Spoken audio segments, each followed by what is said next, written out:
As I give the thumbs up, and we'll be off to the races. We have Isaac Dillov on the left with the black red hollow one versus Chris Brown and Genesis Wave. So Genesis talk to me Wave about is Genesis Wave. So essentially, Chris Brown we'll is playing a Ponza-style deck, in the sense of he's playing Utopia Sprawls to get the extra mana. He is playing the Arbor Elves to ramp himself into other various things. He is also playing, I think, Voyaging Satyr or Satyr, wow. depending What what you want to call it, or Satyr. Personally, it's Satyr because that's how it's pronounced, but some people like to call it Satire. Or So Satyr. what we'll do is we will pull up a wonderful card here for Chris. And it is, I'm hoping spelled correctly, Genesis Wave. So it's X green, reveal the top X cards of your library, and you may put any number of permanents with converted mana cost X or less into play. And it's any permanent? Permanents. Oh, okay. So it's any permanent? Any. Oh. Isn't that just enough to be fun? When you're making like 15 or so mana. So this here is something Scalpy, right? I don't know. You tell me. It's the one. It's a 3 mana, draw a card. 2/2. 2/3 maybe. It's played in some Pauper decks. Oh wow. I think it's Pauper. Maybe I'm lying. I'm probably Looks lying. uncommon from here. But we're going to see a Goblin Lore here from Tell us a bit more Isaac. about that. I'm sure you love Goblin Lore. The Goblin Lore. Do you like the Goblin Lore? I like the Goblin Love Lore. me some Goblin Lore. So Goblin Lore. Let's pull that one up on the stream.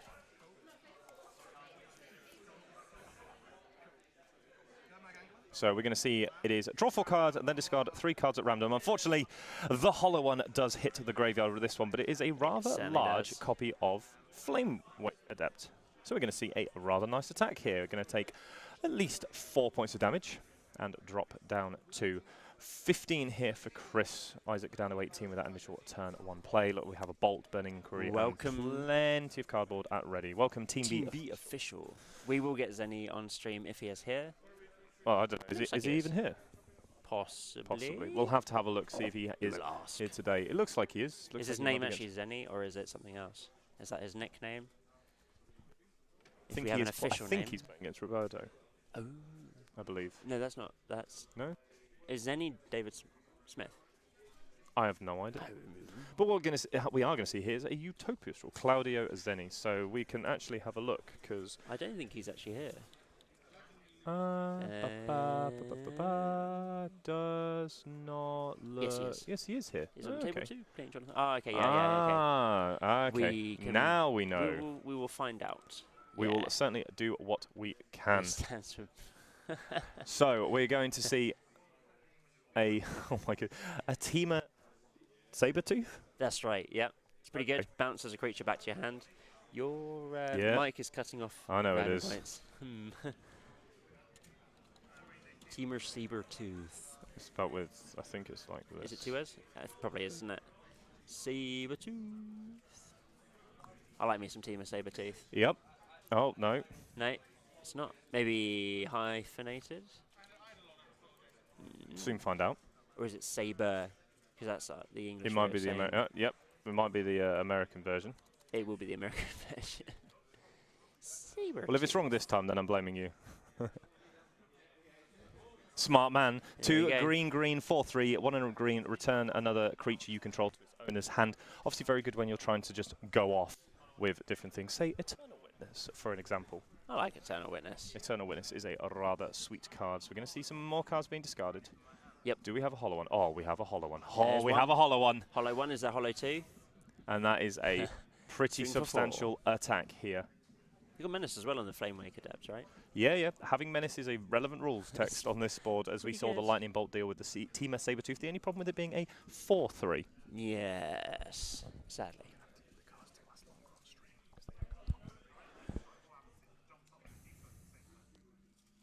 Interesting, but we will... I wonder what the play is here now for Chris when it comes back to him. Does he have any suitable removal spell? It's certainly not going to have a good removal spell, I think, for the Hollow One. And I see a Burning Inquiry in hand, waiting patiently to be played. Yeah, that one is looking Fords coming out in the near future. Would preferably have it in the graveyard, but Well, can't have everything. no, you can't have everything right now. Cannot this time have your cake and eat it. Unfortunately, here for Isaac. So, just deciding whether he wants to block at the moment. The block seems pretty rough. You as double both block it, will yeah. die. Obviously, you But kill. you can get it off the, Yeah, off you the get it, table. yeah, agreed. But the mana is important, right? So, and the Yeah. devotion is important as well. So I Oh, think you take the heads. is it a Nykthos? Is it a Nykthos Shrine to Nyx deck? Yes. Oh, hello. Yes. Hello, friend. Yes. So a pass back of the turn here to Chris, down to 10. 2 licks so far from the Flameblade Adept. Seriously doing some damage here today. I do like the fact that Chris is playing the Zendikar basics, but they are not the same. No, we have seen 3 different basics here. Looks like you may have a Genesis Wave in hand. I'm not really So too only sure. they for 1, 2, 3, 4, 5, 6. I wouldn't mind Well, it. not for 6, but So for if you have a Sylvan Scrying here, you are Yes. off to the races. yes. Oh, oh my goodness, because you get to untap it as well. Oh, good lord. Yeah. No, Okay. it's Forest. Oh, yeah. The Voyaging Satyr is the one that does the Yeah, it's dirty. Voyaging Satyr. Yeah, Yeah. yeah, that's it. Is that Hugh? No. Oh, Hugh's not in today. We're going to see a Burning Tree Emissary. So more devotion in play here for Chris. Seems Just nice. needs to find his little shrine to the stars of Nyx. It looks So at like the moment he his actually does, devotion is looks what, like he does 1, actually have a Genesis Wave in hand. 3, 4, 5, tell you 6, what, 7, 8. If Burning, Devotion is 8. Oh, yeah, looks like he has. so he's Okay, got so he's making mana. 3. Is he might just go for a Genesis Wave for a It- reasonable amount? Yeah. Playing the Burning Tree is essentially free right Oh now. no, so hang on, 3 mana. Oh, Oh, is it um, Corsair?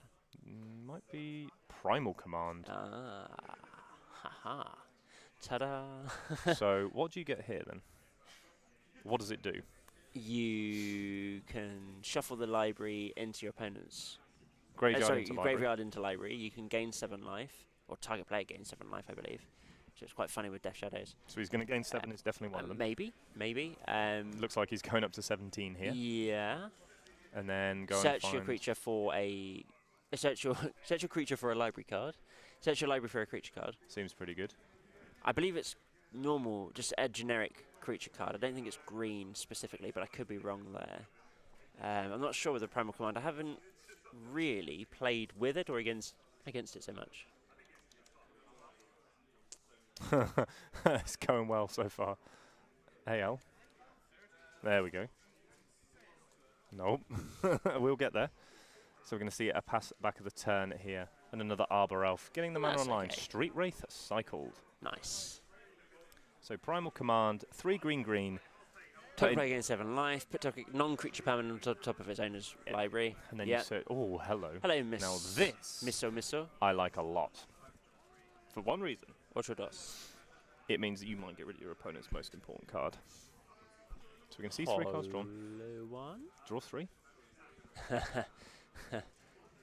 So a quick look at what we got. Genesis Shuffle up. Wave. 3 random Let's cards see. to be Oh, discarded. yes. Hello, Death and Cat Mix. How are you doing today? I hope you are recovering well from your MTGO shuffler fun stuffs. So we're going to see Mountain, Adept, and Swamp hit the graveyard. Looks like That we have actually a can be quite Collective bad. Brutality. Yeah. Still got the Genesis Wave in hand. But that's a Sylvan Scrying. Yep. Oh no, that went to the bin. Okay, right, fair enough. So do you collect Brutality here? He hasn't got the mana, has he? Oh no, he has got the mana, sorry. I think you do, because I'd actually want to see what my opponent's got left in hand. And what, pitch the land? Yeah, you don't pitch need the extra yeah. land, yeah. So you get to kill probably the... A bird. Or I'm the not so untapped sure. I elf, think you- probably. You probably kill the thing that gives you the most devotion, maybe? It's possible. And yeah. yes, the NDA drop is tomorrow. Are you excited? Yeah. Yes. To some extent, I'm excited for the new Dominaria cards, but I'm more excited to just get Damping Sphere. Because Tron, I don't think, needs to be a deck in the format anymore. No, I'm joking. It'd be nice to just see the looks on their faces when you have all 4 of your Dampening Spheres. He didn't duress him. Did you not?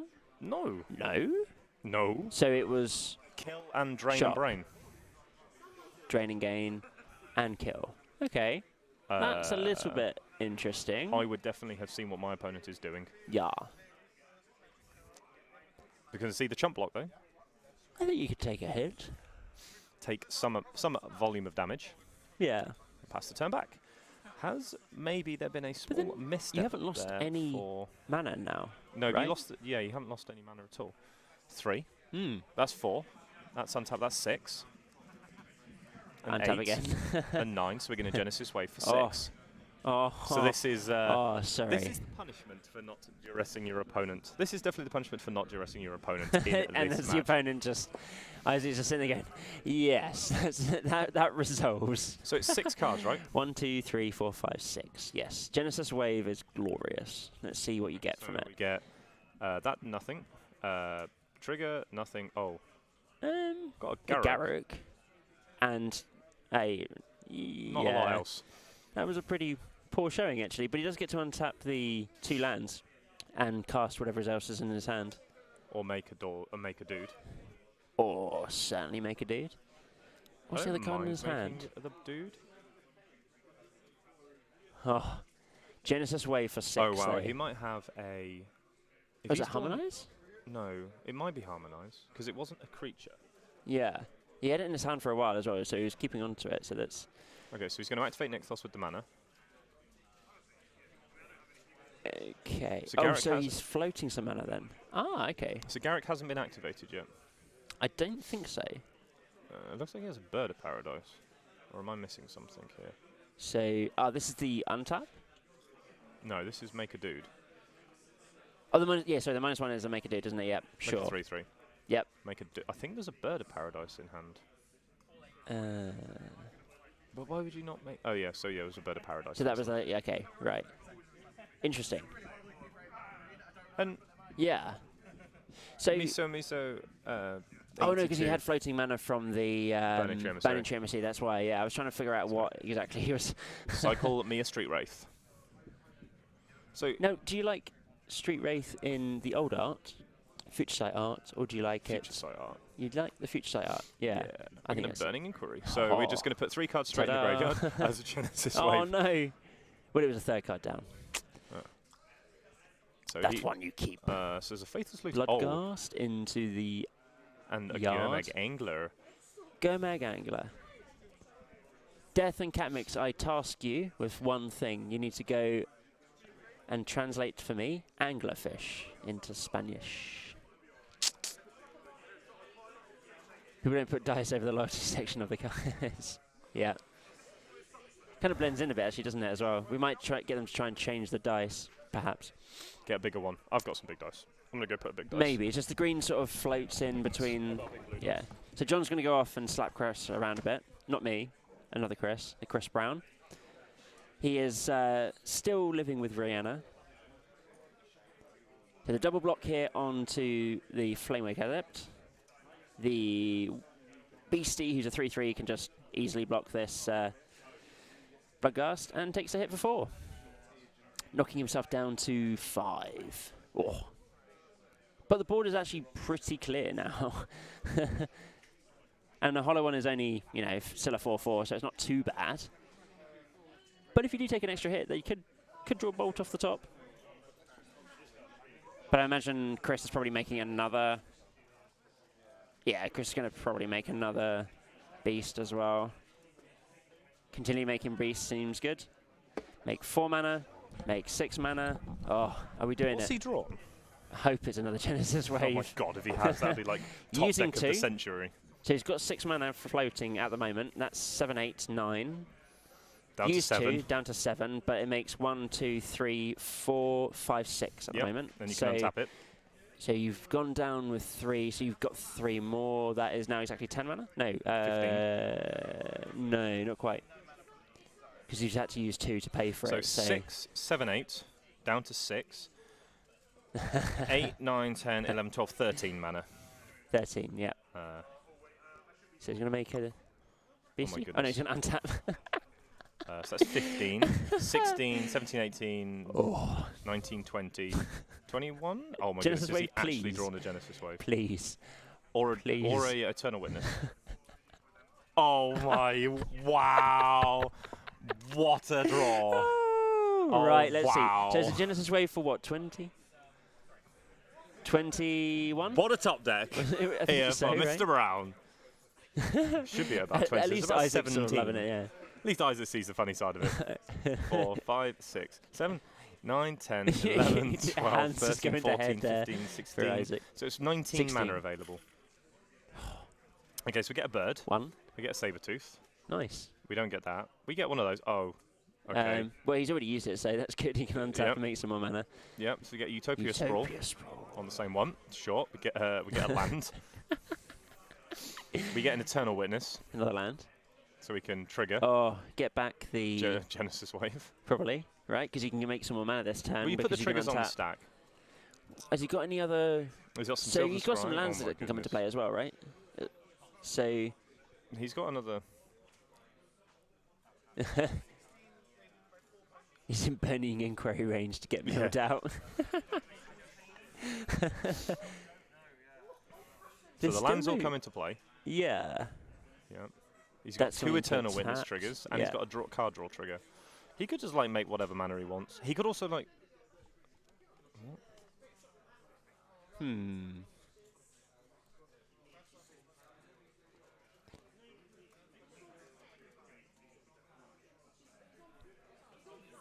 We've just lost our life totals, so we're going to try and sort that out right now. In the meantime, you can enjoy the horrendously funny top deck here for Chris Brown. And poor old Isaac's only left with this hollow one.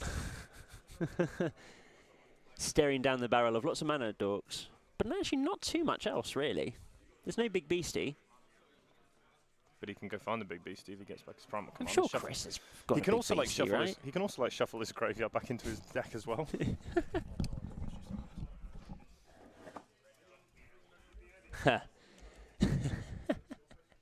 This is where we need Containment Priest. It certainly is true. I think Containment Priest would be glorious in the format. But I prefer Sanctum Prelate to Containment Priest, I think, right now in this current metagame. If you're playing a Death and Taxes style deck, which both me and Death and Catmix do on the online games. So really, all for that, he got another copy of Garruk.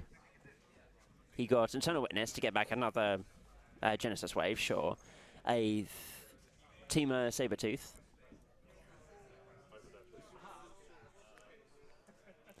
And he also has several lands. Give you a priest. Sure. Seems like we've lost the life totals for now, so not sure exactly why. But we will sort that out in the interim. I can move the score. Yeah. No idea why it's not updating. Must have lost a link or something to our system. So he's going to make another loads of manas here for Chris. Aha. So it's gone back down. So Chris is actually on 2. Okay. So it's been re-updated. Nice. Yeah, Isaac was at 16 last time, so that's correct. Wonderful. We are back online with our life. A prelate, a judge, a god, a miracle, anything. What about Mother of Runes? What do you think? Mother of Runes in this format? Sounds good? I would love Mother of Runes to just pop into the format just for 6 months. It would make me a very, very happy person. So he's making another abundance of mana as well here. But there's still really no big beastie creature. I mean, he's got lots of mana. His opponent has a 4/4. Which actually is quite relevant. Yeah. He has to block. He's on 2. So there's either the Thundurm or top deck Bolt. Temur. Yeah, Bolt as well, yeah. Which I think he's going to gain 7. Return the mountain to hand. That's actually... Oh, sure. To the top of the library. But the thing is, he's still, like, giving him back... But it's not doing anything because it's handless. Yeah. But it's getting back the Bloodcasts. Yes. Yes. Yeah. And oh, sure. Okay. I think if you're Isaac, I like this actually right now. I would have put the hollow one back. You can't cast it. Hollow one just dies now to the Teema thingy. Team of Sabertooth. It's Sabertooth, and that I the think Sabertooth Isaac's bounces back to the hand, right? I think so he's just going to go conceding yeah. the game at this point in time. Does feel like that position. What do you reckon is in the? What do you reckon is in the sideboard here, though, for Isaac? Well, I'm hoping some relevant cards.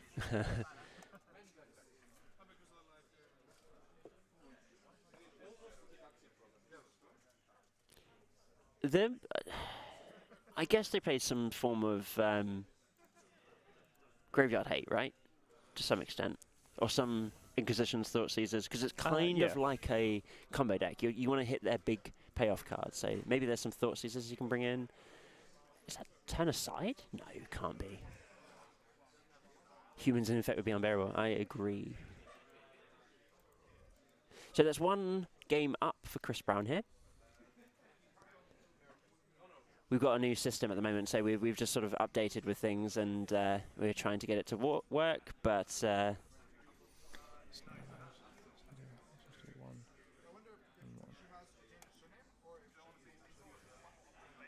the interface has been interesting to learn.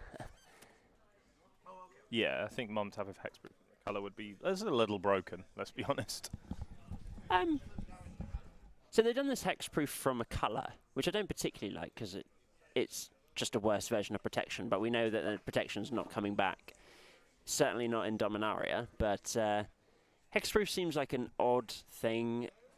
And yeah, sort of protection was maybe hard to understand if you're a newer player, and encouraging newer players is good because that's how you supposedly keep this game alive, even though that's part fallacy, in my opinion. I still think protection should be around, and it should be something very rare. So I don't really know where I would stand on protection. It certainly doesn't need to be flooding a particular sort of style of, it doesn't need to be flooding a particular standard format. Protection has always been one of those things that White has had access to, and that's its sort of niche. It has a protection from a particular colour at only one time as well, and normally had quite a big cost to it as well. So things like Core Firewalker you see in in Modern, you see Barrington Forge Tender coming out of White, you have Mirran Crusader, and the other Crusader as well, the Phyrexian Crusader, that's got protection from the other way around colours. It's interesting, but it's also a little bit frustrating to play against as well, because as you can see with Etched Champion, that card in Affinity is diabolical to play against. If you have no answer to it, it would probably just kill you, which is unfortunate, but that's sort of the dues of playing something that has protection. And there are ways around it. Every single colour has a way around it. I think it kind of is a little bit. They're just going to shuffle up now. They've sorted through their graveyards, their libraries, their sideboards even. They are going to decide what to do. I do like Chris's playmat here, though. The Garruk. Particularly nice playmat, that one. So hands up in the chat. Do you like Chris's playmat, or do you prefer the SCG games, which are the Grand Prix London from this year? I don't actually like that playmat that much. The Grand Prix London. Oh, it's ages ago. That's a couple of years ago now. Is it a couple of years ago? Yeah, it was from the It's Origin. SCG, wasn't it? Origin yeah, okay. So it was from Magic Origins, that artwork? So the SCG... Chandra Blows? SCG did a few tournaments over here, and then it got all bought out by Channel Fireball, sadly. The SCG ones will run really well. Yes. Really cool. Yes. I actually really liked the MKM series one. It was just like a city landscape. Had no relevant sort of artwork. Had no card artwork, but it was quite nice. Mm-hmm. Ooh. So Isaac's ready. He's ready to Burning Inquiry them up. Over there. No. Those people over there. Let's see exactly what is going to be played here. So Chris is ready with his beast token.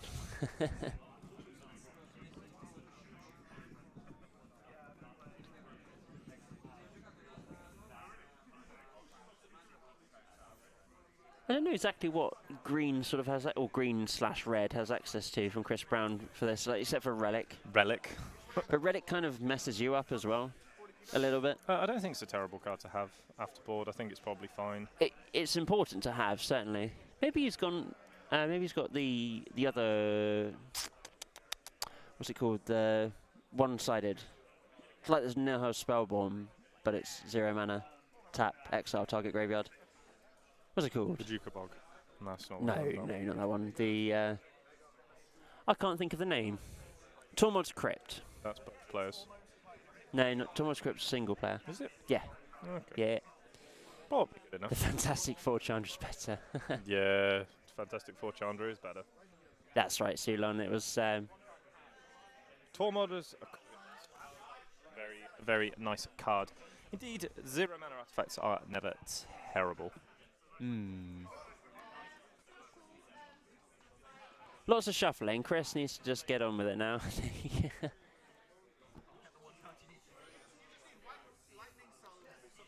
My bad. You don't like chat, do you? My bad. Uh-oh.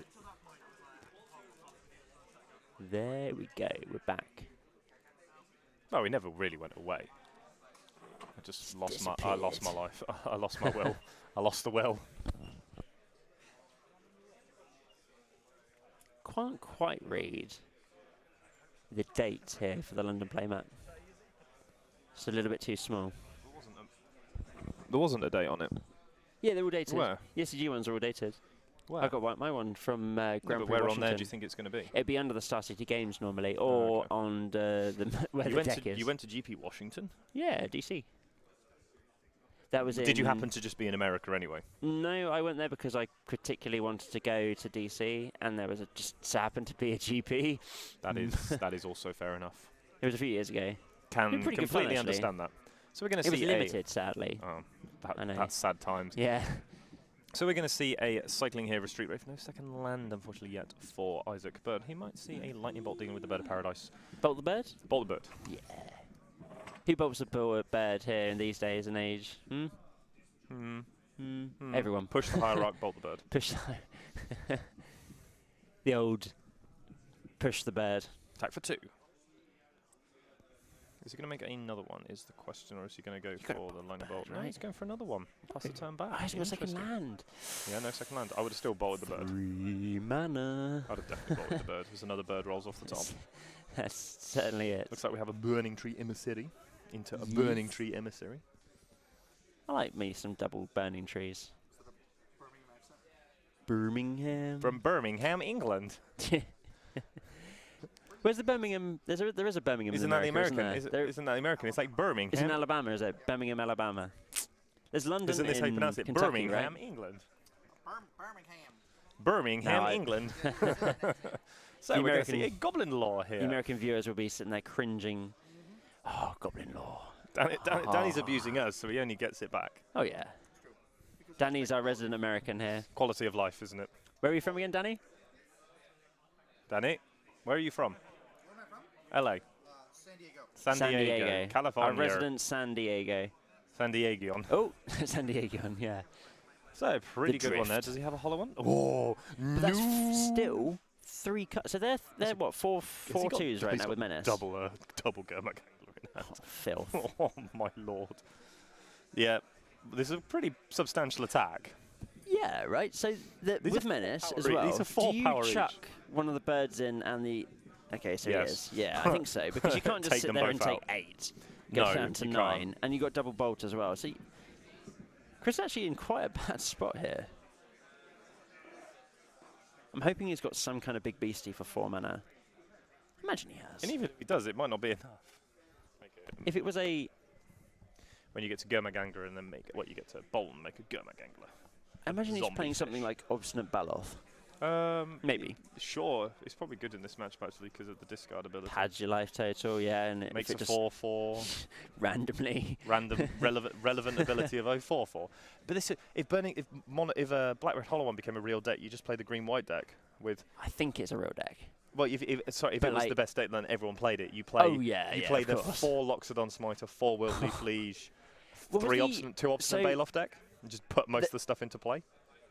Was it Jim Davis? Somebody was mentioning about there was another card that has a discard effect. If it gets discarded, it gets some effect. I can't remember. It's begun with a D. It was mentioned on the SCG stream at the weekend. Help me out in chat, guys, if you can remember it. I'm sure it begins with a D. It's like Doppellebegan or something. Doppellegan or Doppelganger. I have no, no not idea. Doppelganger. No. Not sure exactly what it is. Help us out in the chat, guys, if you remember. If you watch the SCG stream and they were talking about having 4 Wiltleaf Leaf, 4 Loxodon Smiter against these random decks. Oh yeah, and we're going to see the bolt here as well. But wouldn't it be? Oh, that's oh, fine. right. Trade. That's fine. You have a 5/5 and your opponent has 2 Yeah. lands. The Gurgle. The Gurmag Dangler. The Dangler Angler. The Dangler. The Dank Angler, The yeah. Dank Angler. We're going to get a Kitchen Finks, however, so we're going to pad the life totals a little bit here from Chris. That's And an particularly untap and a useful draw. right and now. a bolt of. Oh no. Oh man, they're Filth. mismatched. Oh, they're mismatched as well. Oh, I do apologise for our viewers that are now running away. Tilting off the face of the planet. Yeah. Wait until you see Sahar's deck. Oh. Oh yes. The basics are beautiful. I don't know if beautiful is real. Oh, we're going to make a Flamewake Phoenix though. It's a good clock. I didn't know that Chris was actually playing with bolts in this deck. Yeah. Oh, Chris Brown, you mean? Maybe sideboard. Yeah. Maybe. Maybe you board them in. You brought them in. Not sure this is a matchup to board them in. No, that's what I'm thinking. They might just be main deck. They're always good for But then like what are you extra boarding reach. out? So life totals stay the same here. You take 2 from the Phoenix, Another where you bolt off the blocked. top. Is it? Well, that's Yeah. actually not too bad. Well, it's not great. No, but it. I think now if I'm Isaac, I'm just gonna bolt away this card. Yeah. Or you get draw rid of another- it. Or draw another Flamewake Phoenix. That Or is also that works. a? Ooh. The bolt, Phoenix, and Dangler Angler. Oh no, we're just gonna. Yeah, I like this play. Get rid of it. Don't give your opponent any chance to bolt or anything. Yeah. Crunch. In for 7. Chris, you need something now. He does need something. Sadly, we can't adjust the game scores here right now, so Chris is actually up a game. Might be down a game soon as well. Might be 1-1. Shortly. Might shortly be at 1-1. And we have game number 3. Yep. Oh, Have we lost the chat? Trois. Shout something in the chat if you can hear us, if the chat is working. I just want to double check to make sure that we can see you there. Oh no. Hanging out Chris in has the had chat. There you go, enough. so he's conceded, yeah. Chris has looked at his hand and realised, I'm done. No. We are done. Missed a land drop and then had His to block. board raft, effectively. Yeah, well, he did double block. But he would be down to 9, so I can appreciate that. Yeah, and leaving 2 of them in play is so risky. Yes. Especially yeah. with how many effects Isaac could have. The Delve creatures are actually particularly frustrating to deal with these days, with the Yeah. abundance of like fatal pushes are getting thrown around.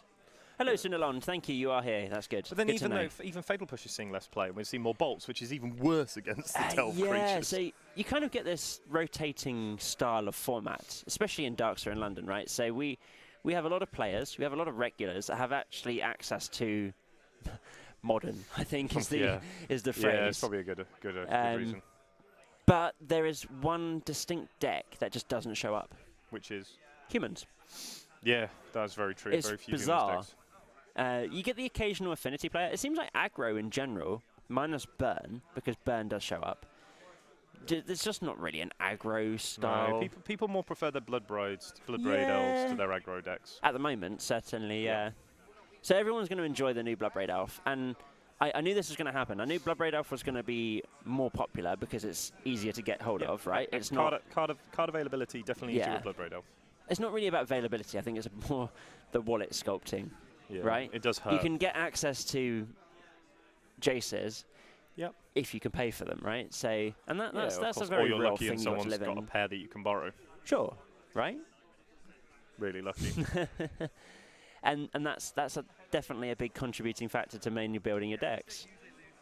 And to sort of jump on top of it, and the whole sort of format, everyone's going to want to play with them for a little bit, right? And then when they settle down and they realise that Jace actually isn't super OP as everyone's sort of made out to be, and that it's got its little niche. Yes, it's good. It's a very good card, but it's certainly not as overbearing to the format as, like we mentioned before. When we had the unbannings, I didn't think it was going to be that bad, and it hasn't. Neither did I. Yeah.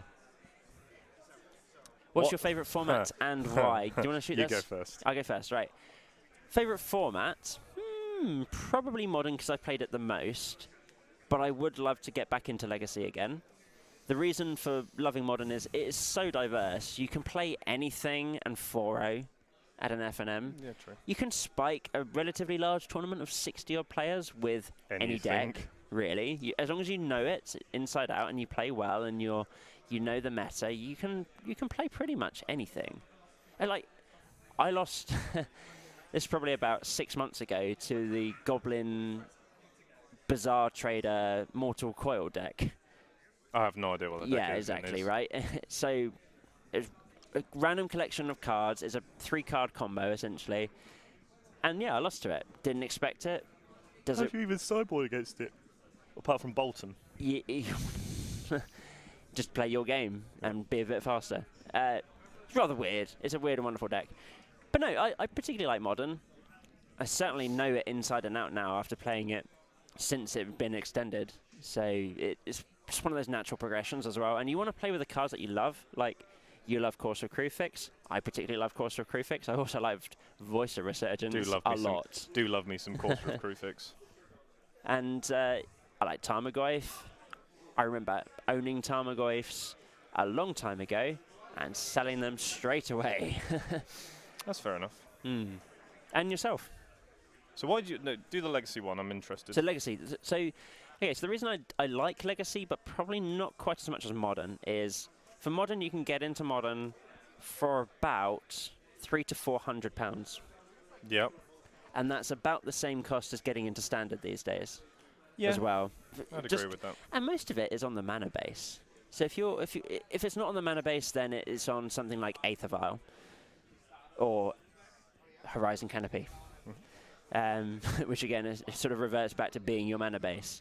But once you have that, you don't just then discard them off and on the next sort of rotating format because it doesn't rotate. The Eternal formats are so good because they do not rotate. And I got a bit disheartened with Standard. I just got a bit disheartened with Standard for a particular reason, and that was just, it was not really fun.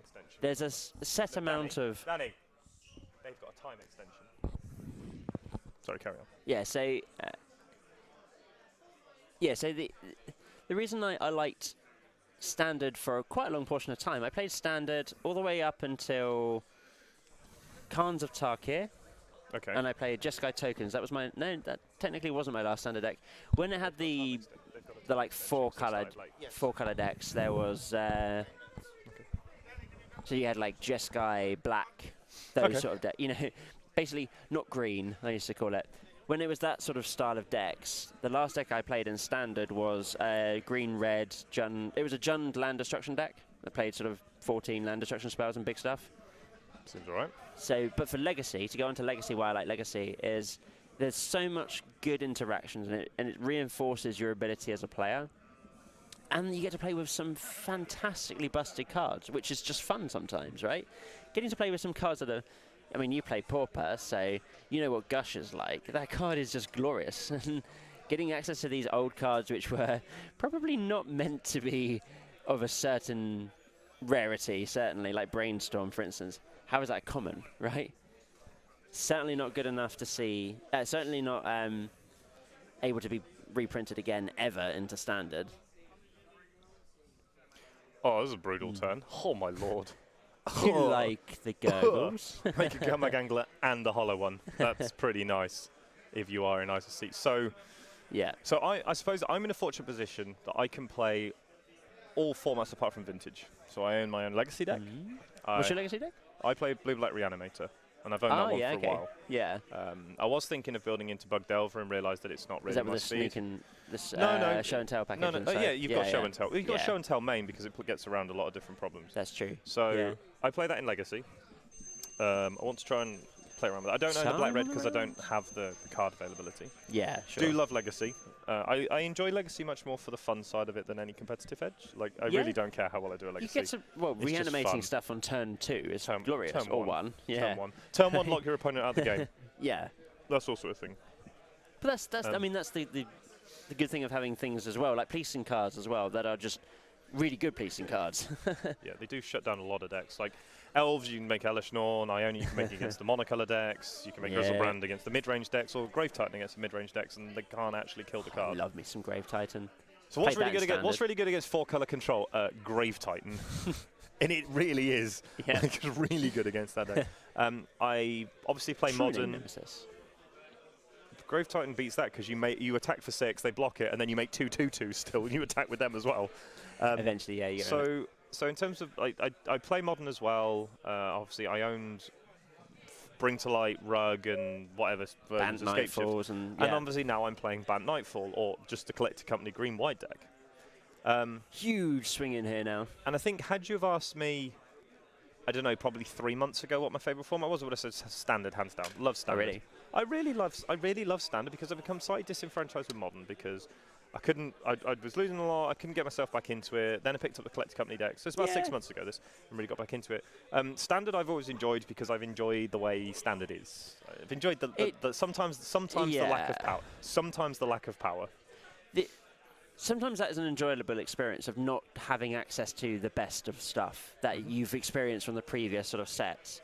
I got a bit disheartened when it was mono black Devotion. Oh no, that was fun. That played junk mid range. That was all. That deck was beautiful. Well, I played green white aggro at that sort of stage, and I also played the burn deck as well. That came slightly later on with the Pyromancer. Yeah. And I played like War Leaders, Helix, and loads of burn spells. Good Boros Charm. I mean, that's when Boros Charm came around. Yeah. So the last time, I always enjoyed the really grindy mid-range formats where I could play Green-Black Constellation, which was the Theros. That was really good fun. Yeah, I like Strength of the Strength. No, it wasn't that version. It was just I like the Strength Constellation with Whip of Erebos. Oh yeah, okay, yeah. You played Commune with the Gods and Safer Wayfinder. Strength of something though. Strength of the Fallen. Strength of the Fallen, yeah. That card was really quite underrated. Yeah, it was very underrated. Yeah. It was a very good card. I chose not to play that one. I played Did you more play of the Grizzly Salvage? No, that was. I started playing in Theros. So okay, so that side, yeah. In Theros, I played sort of mono red Devotion because it was easy to get hold of and I enjoyed it. Yeah. When it rolled round to the middle of Theros, end of Theros, I was playing Constellation and. I had the junk. So I played junk mid range at that point, which was Jeff Hoogland's monstrous brew of the Corsair Crucifix, Sylvan Carrier 2, because that was what it was. Advent of the Worm, Blood Baron of Vescopa, and Archangel of Thune were like your main headline cards, and it was. Oh no, you played Obsidat as well, and Underworld Connections, and Heroes Downfall, and Abrupt Decay. It was hilarious how good that deck was. I played the green white aggro version, which was like the West Coast special. That was really, really fun to play. Yeah, really good. I really loved that. But I loved Advent of the Worm so much. That was my favorite card in that standard at that time. And I can agree with you. Like I played standard for one of the longest periods of times, from Zendikar through to Theros. Yes. Solidly. Yeah. But playing modern as well. Yeah. So I really enjoyed it when you could play like so just going back to the whole thing. I enjoyed it when you could play with obviously the Corsair Crucifix was great. So I enjoyed the formats with Constellation. I then enjoyed the Sidisi Whip deck, the Sidisi Time Paradox deck, which was I actually won. Okay. So I won my first PPTQ with straight green black Constellation. Okay. I won my second PPTQ with Sidisi Whip, the Time Paradox deck. So Reed Duke's Sidisi Time Paradox deck. So you played Sidisi Brute Turret and Sidisi Undead Vizier, and you played Silumgar, the Drifting Death, and Dragonlord Silumgar in the same deck with Whip of Erebos. Pain in the arse to remove, weren't they? So when that deck started to become bad, I started playing the Abzan Megamorph deck. So funnily enough, I like mid-range decks. So I got to play all of those, and then that mono black had disappeared out of the way, and then they started making these 4-color monstrosities, and I couldn't settle on a deck I wanted to play. No, it was boring. I couldn't ever settle on it. And so basically, I started playing red green Eldrazi because it beat very heavily on top of.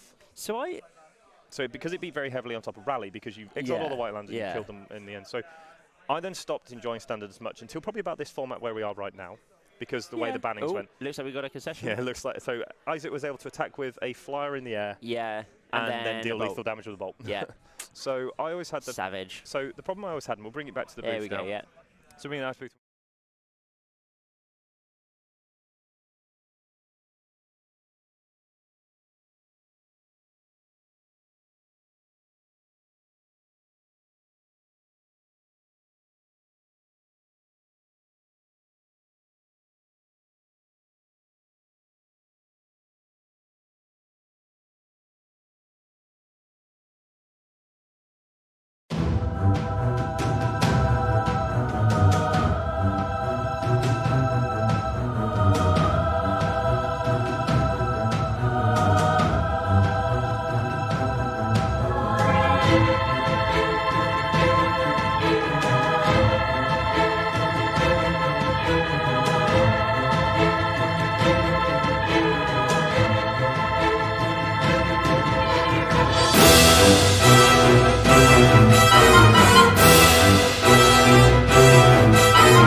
Wait, so Ladies and gentlemen, John Partridge, Chris Wingrave back with you for We're back. round number 2 of coverage. Round number 2 of coverage. We're going to give the players the thumbs up. We have Claudio Zeni starting. on the left on red or white. And we have Rafał Lewandowski on Jund. The Jund Menace is back. And I think we might have to go... well, that's a... Inquisizione. Starts with the very early Inquisition of Kozilek here. So that's Peter Nalar, which makes a Thopter, and I believe you sacrifice an artifact to pay. Is it one red mana? No, it's target colourless. Creature Colourless. Is it one colourless? A colourless mana. It's a colourless mana, and then the other way it's just fire breathing, Yep. right? For fire breathing, but is it for target artifact? No, target creature. Target creature. Oh, no, it is like- artifact, sorry. I think yes. it's believe it's artifact creature, right, or something like that. Anyway. So he takes a Leonin Arbiter, which seems sensible because Jund really likes to make sure it gets its particular colours. And I believe there's some fetches. Looks like there's an El Confidante Escudo. I don't understand. Leads on with the vial. Now, I think Rafał has actually made a bit of a mistake here. Okay, so he took the Leonin Arbiter and not the Aether Vial. Yeah, normally Jund runs an abundance of removal spells, so he's got Fatal Push in hand. We are muted, apparently. Can you hear us right now, Team B official? Can you hear us? Hopefully you can hear It'd be us. wonderful if you can, and obviously if you let us know if you can hear us, that'd Let be me see. great. Oh, it's working. it's working now. now, Okay, yeah. good. So, Right. it's in so we need to update the booth. Yeah, it's the booth. This is Claudio here on his red-white Death and Taxes deck. Woot! Although we typed in red, white, death and taxes, it doesn't want to bring up death and taxes. It doesn't want to bring up the death and taxes part. Sweet.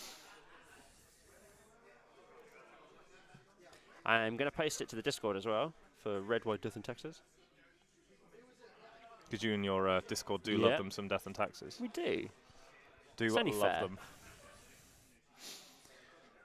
So we see a Dark Confidant on turn number 2 here for Rafał. At the moment, looks like his hand is Fatal Push, Paralands, and something at the back, which may look like a Bloodbraid Elf, but can't completely see. So we're going to see a Needle Spires and a Path to Exile. Dark Confidant away Sweet. straight away. Do not want any of that rubbish coming in on this game. Looks like a pretty empty hand, though, for Claudio. Slightly ramping, though. I don't like doing it particularly there, but then getting the extra cards from Dark Yeah, Confidant it's is gonna hurt a important. lot. Yeah. That's going to hurt a lot. Mm. There's a bit of controversy with this deck at the moment. Which one? With the red, white, Death and Taxes. Okay. Is do you really need to play? It's between like 6 removal spells in the main deck at the moment, and that's 2 Bolt, 4 Path. I don't believe that's particularly good. I think you have your paths in the side. Okay, so you play 4 main deck Bolt. Yep. The reason for that is ramping. And ramping when you're in a deck that plays something like Blood Moon Effect. But you've got the Leonin Arbiter and... You got the Leonin Arbiter, yes, and it's the combo, but the synergy is so easily broken up. True. And Removal Path to spell in Exile, response. but Path to Exile ramping your opponent into the basics when you're running Magus of the Moon Yeah, is it's a quite bit rough. of. I'd much rather just be running Bolt. But ramping into Bloodbraid Elf is also... Oh. So, So, ladies and gentlemen, this is the problem of playing too many Fatal Pushes in your deck. Fatal Push. So he has a is Fatal Push in hand, so that's 2 Fatal Push already in the deck that we Yep. see. So we're going to see a pass back of the turn. tick up to 2. Up to 2 on the vial. draw, we find Ooh. it's your favourite card. I'm just going to go and cry in the corner. It's your But favourite actually, card, it's not too bad right now. though. No, It's not producing terrible 2 at all. things. I Yeah. think Rafał really wanted to hit properly with that Bloodbraid Elf. Oh, he hasn't got a token for it. No. Oh man, bring a deck and don't even have a token. I'm Pass sure the he's turn got a back. token, right? Make a 3/3. Just going to launch top 3/3 village to tokens. draw. Where's the beast token I mean, from earlier? to be fair, this is a pretty good turn. You can Fatal Push the token, Liliana away the No, other you just thing. I'd push the Splicer. You can't, it's 3 CMC. Ah, good point. But the Liliana gets rid of it. And you can make a Raging Yes. Ravine or a Treetop Village. It's a very angry So ravine. very angry. It's a very angry It was ravine. very drunk. It's a very angry ravine. One of our so judges in waiting is trying to put on 2 judge tops today at once. So Fatal Push to deal with the That's right. 3/3. Attack for 3. Sweet swinging. No blocks. And then possibly the Liliana to follow. Yeah, we're going to see Liliana you go. here. That Gonna does with it. sacrifice and down to 1 So loyalty. there's still and 2 cards though, but if the can't really get rid of the another one off the Liliana of the top. Veil at the moment though, so technically he's going to get the advantage back. Ping Karen allows a good thing. go He's going to say untap. pass. Which means he can make the Thopter token and block. Well, you get to make Treetop Village now, which is nice. You get to attack with the Raging Ravine. It's quite a big chunk of damage coming in It's here. 4/4. Yeah. It is a 4/4. There's no bolts or Path to Exiles left at the moment, and that's the sort of the risk of... Cloudly has drawn many lands this game. Yes, None of them yeah. do anything. Yeah.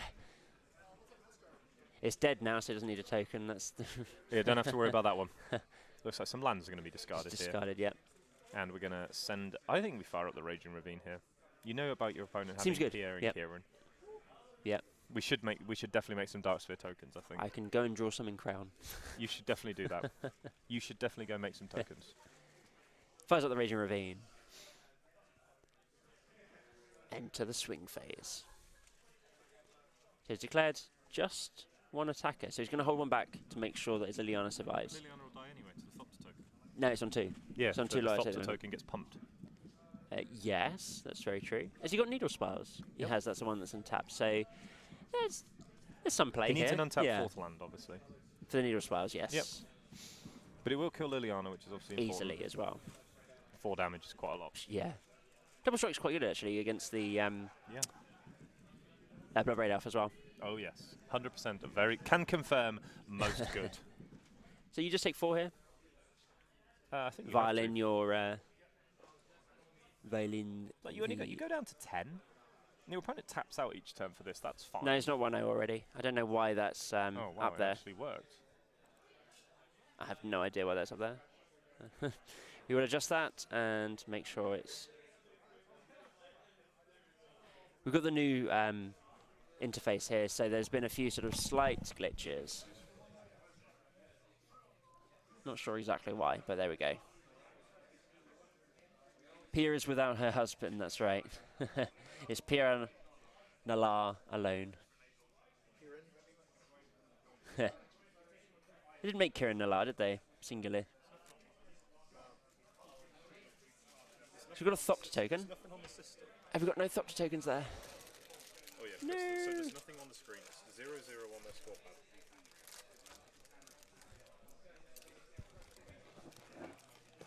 No, I think you just send in, right? Kieran is dead in the story, is it? Ah, I see. That'd be why then. Yeah. I didn't know. I didn't read the story because Oh man, I'm, have you not read the card Lost Legacy? flavor text? Not really. Okay, so... Don't read the flavor text. Is that that's the legacy then, is it? Yeah, it's so lost. you'll see the artwork on Lost Legacy when it pops up. I own a playset. Yeah. So, artwork, that's Kieran. That name shall not be spoken. Baral, okay. Chief of Compliance. So he was killed by Baral. Baral. Oh, there you go. And that's why there is only Pia left. What a shame. Didn't actually see the draw for the turn, did we? He's got a knight token, so we know he's playing something in the sideboard. Oh, and Heart of Kiran. Ah, I see. Well, that makes sense, wouldn't it? Heart of Kiran, yeah. Never thought of that. There you go. And he's going to pump it. Boom. Liliana down. Killed by Baral. Well, it was said by Baral. Maybe it was killed by Baral. I have no idea. I don't keep to... I think it was either ordered by Baral, because obviously he's Chief of Compliance. I believe Sure. it was ordered by Baral, because obviously they're renegades and were in the way, like the Renegade He's a Freighter. renegade. Yeah. Behind the Renegades. Ah, okay. You can just fire up Ravine and shove again. Fire up the Ravine. Say go. Just ignore it for now. Just ignore it, John. It doesn't really make a difference. At least the round number adjusted. Yeah.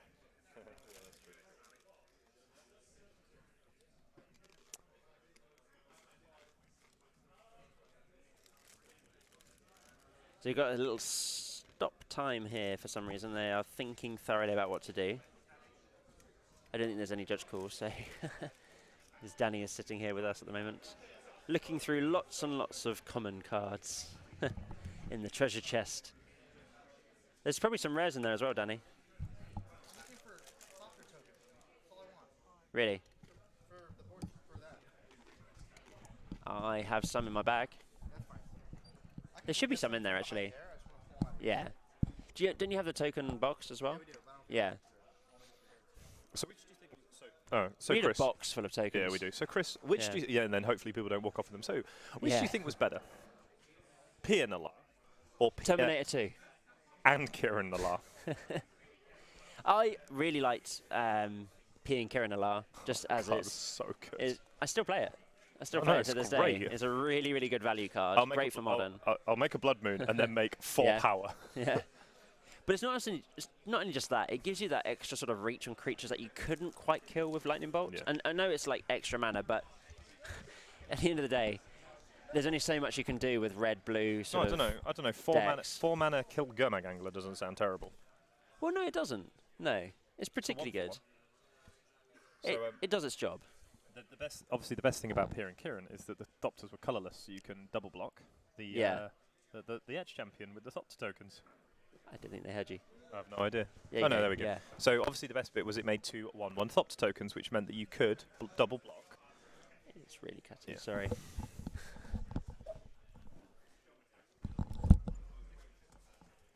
I really like Pia and Kieran Nalaar, though. I think it's a solid value card that you can just slip into any deck that is running a majority red amount of cards.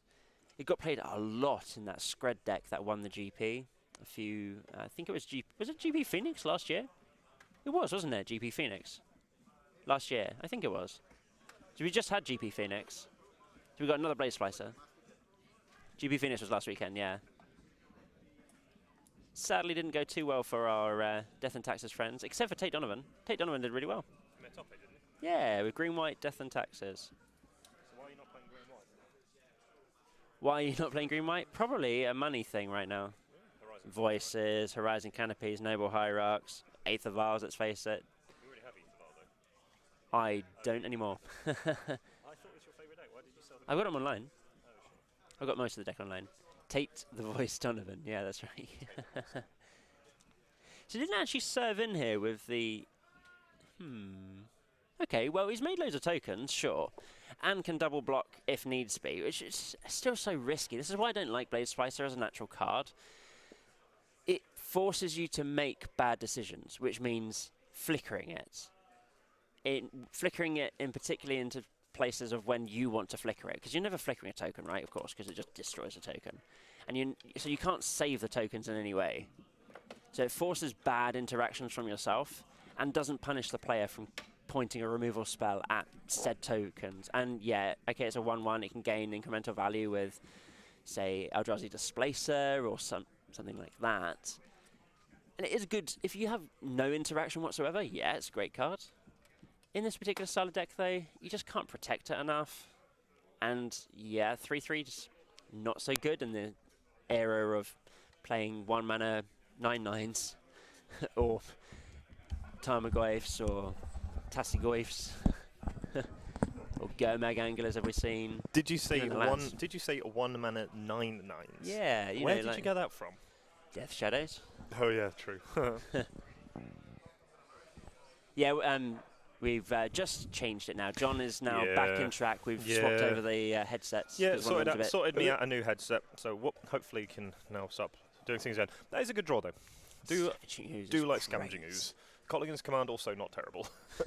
Do you like some 2/1, 2/4? Well, I like also blowing up a Golem at the same time. Could blow up the Vial as well. Certainly could. Your board state, you can eat a lot of the... The commentary may not reflect the Blade Splicer's effectiveness. Thank you, DS Monster. No. Well, I don't know. I quite like the card. 3 mana, make 4 power. Seems pretty good value, especially with all the flicker effects. It's a wonderful card, I believe, is what you're looking for, Chris. I think Chris is selling this card rather short. I think it's a much better card than he believes it is. It's a good card, just not in this particular shell. But why not? It looks great on board at the moment. Obviously, it died. It ate a removal spell. Are you sure? Yeah, 8 removal spell must be really good. So they've got... Okay, so there is 1 Thopter token and 2 Blade Splicer tokens that cannot get effective value past the Skoos when it gets increased to a 4/4. That's what which you will do very shortly. shortly. Right? Yeah, which you've used earlier on the one creature that was relevant at that time. Sure, that's also fair. But then that's not the Blade Splicer's fault. Okay, what would you... if you had 4 slots then for Blade Splicers, what would you play instead? So you're playing red-white, right? So you've got access to a few different things. Right now, if you're playing against a lot of Jund, Blade Splicer is not where you want to be. What? Okay, You want to so be it's on a 2 Mirror for 1, Crusader. right? It's the 1 for 1, right? It's Yeah. Mirror Crusader is slightly that's true. better. Yeah. There's other creatures as well. You can just play. Can get bolted. Can get bolted. Doesn't You get can the just same play- value as Blade Splicer. Doesn't No, make another 3/3. So if you've got access to mana Yeah. and to get the full effectiveness out of Blade Splicer, you're playing Displacer, and I think Displacer is just a better card. Is that a Slayer's Stronghold? It is a Slayer Stronghold. Does that and give is double great. strike? No, that gives you Vigilance and Haste. Oh, good lord. And plus 2/0. Okay, so it's a 5/4. So actually does make it relevant for first strikers. Can confirm, not bad card. So he's going to swing with the first striking team and a flyer here, with the Restoration Angel. He is playing really nice Restoration Angels, though. He is playing really nice Restoration Angels. Can agree with that one. I don't have any Golem tokens, but I have some Monk tokens. Nice. Ist das gut? Is this Ja? good? This is nicht sehr gut. Not very good. He's still got to think about it now, because Raphael is at 13. Claudio is at 5, though, so he's got this Yeah. one Thopter token, and he has to block with it. And well, it's handless, okay, so is this presenting lethal? Is I he think not it might armless, be, you actually, mean? right? Might actually be presenting lethal.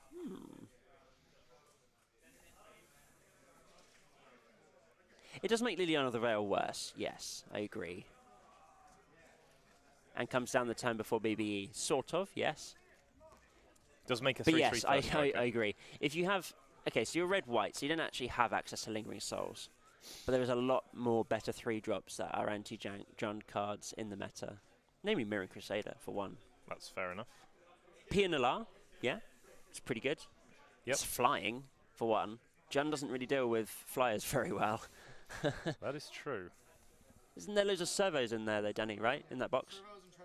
Yeah. So Blade Splicer is fine, right? But it's not a very good attacking card either. It's a very defensive card. And against Jund, you don't want to give him time, That's fair enough. really. You can sort of win in the air, sure, but if any Jund planet worth their salt is just going to kill the flyers first. Yep.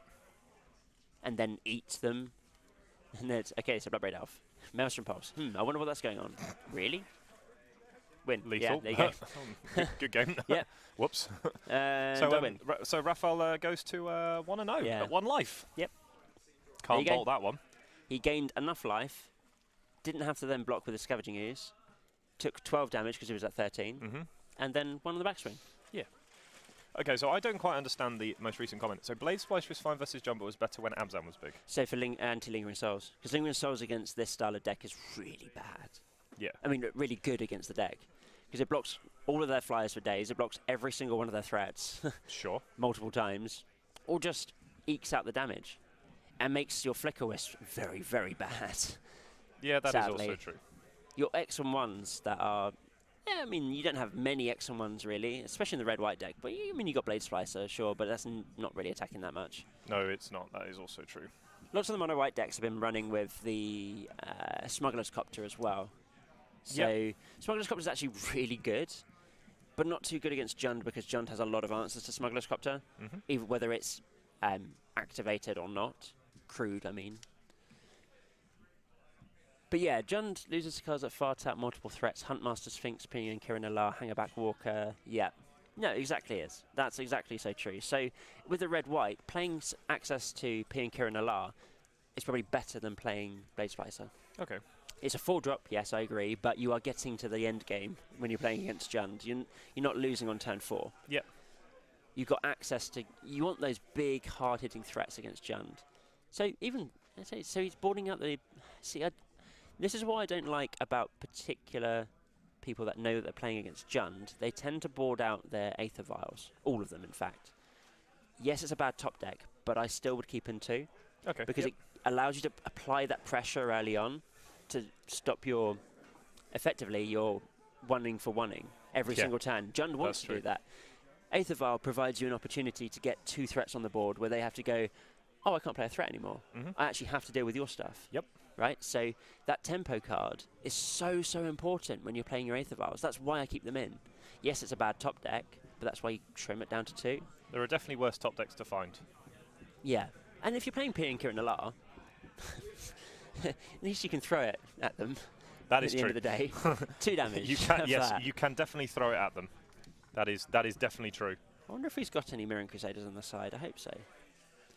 Didn't get a good look at the sideboard. Hopefully, we'll get to see some of the sideboard cards.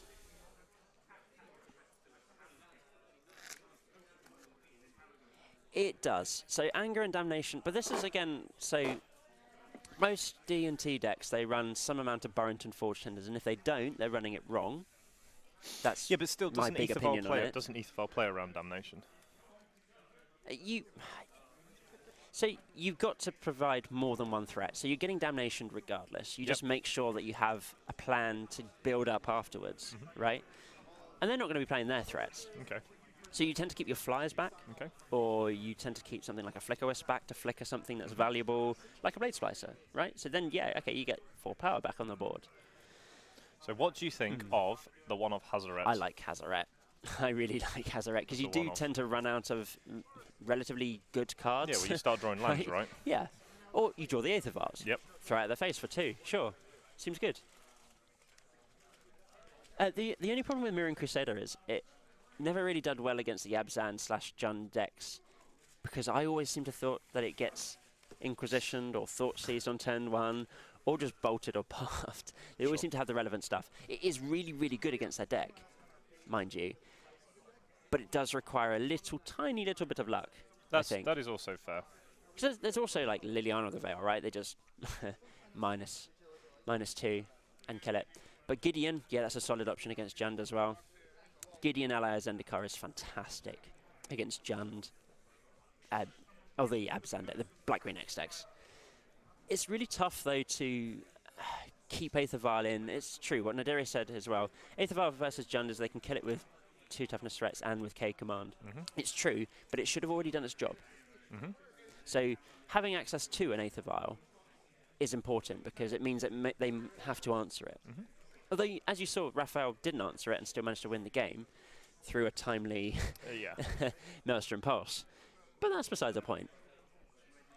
Yeah, and I think that's the thing is, yes, sometimes it's going to look really bad for you. Yeah. Sometimes you'll have these really good draw steps where it's like, oh, I just suddenly killed you. So this is a mulligan to 6 here now, sadly, for Claudio. Sky to the bottom, although he has got a bolt, so that's important. That means he's not going to ramp his opponent in the early game. This is what I was saying before as well. I don't actually particularly like Path very early on with this deck, because there's no guarantee that you're not ramping them. That's true. Because Leonin Arbiter dies to every single removal spell in the Jund deck. Yep. And will they be removing it? Most likely. Yeah. So you're going to crack the fetch here. That's important as well to do. You crack your fetches early against this style of deck. No shenanigans going on there. So you know that Claudio has actually boarded out all of his Aether Vial, so you're not expecting any turn 1 play. I don't think he's playing the Inspector. We didn't see it last game. Inspector's a really good card as well against Jund, because it, worst of all, just annoys them, pisses them off. It does. It's 1 damage, 1 damage. Do you really want to Fatal Push it? You just want to play your threat, right? And so leading off with the Thoughtseize, you see Blood Moon, Thalia. Yeah. What are you taking here? Probably the Thalia. No, he's going to leave Blood Moon. Okay. Like, you've got enough removal spells to probably deal with the Thalia. Yeah. Yes, I imagine so. It's probably the easier card to remove. It's a push or a bolt, or it looks like there's a Maelstrom Pulse in hand. There's a push as well.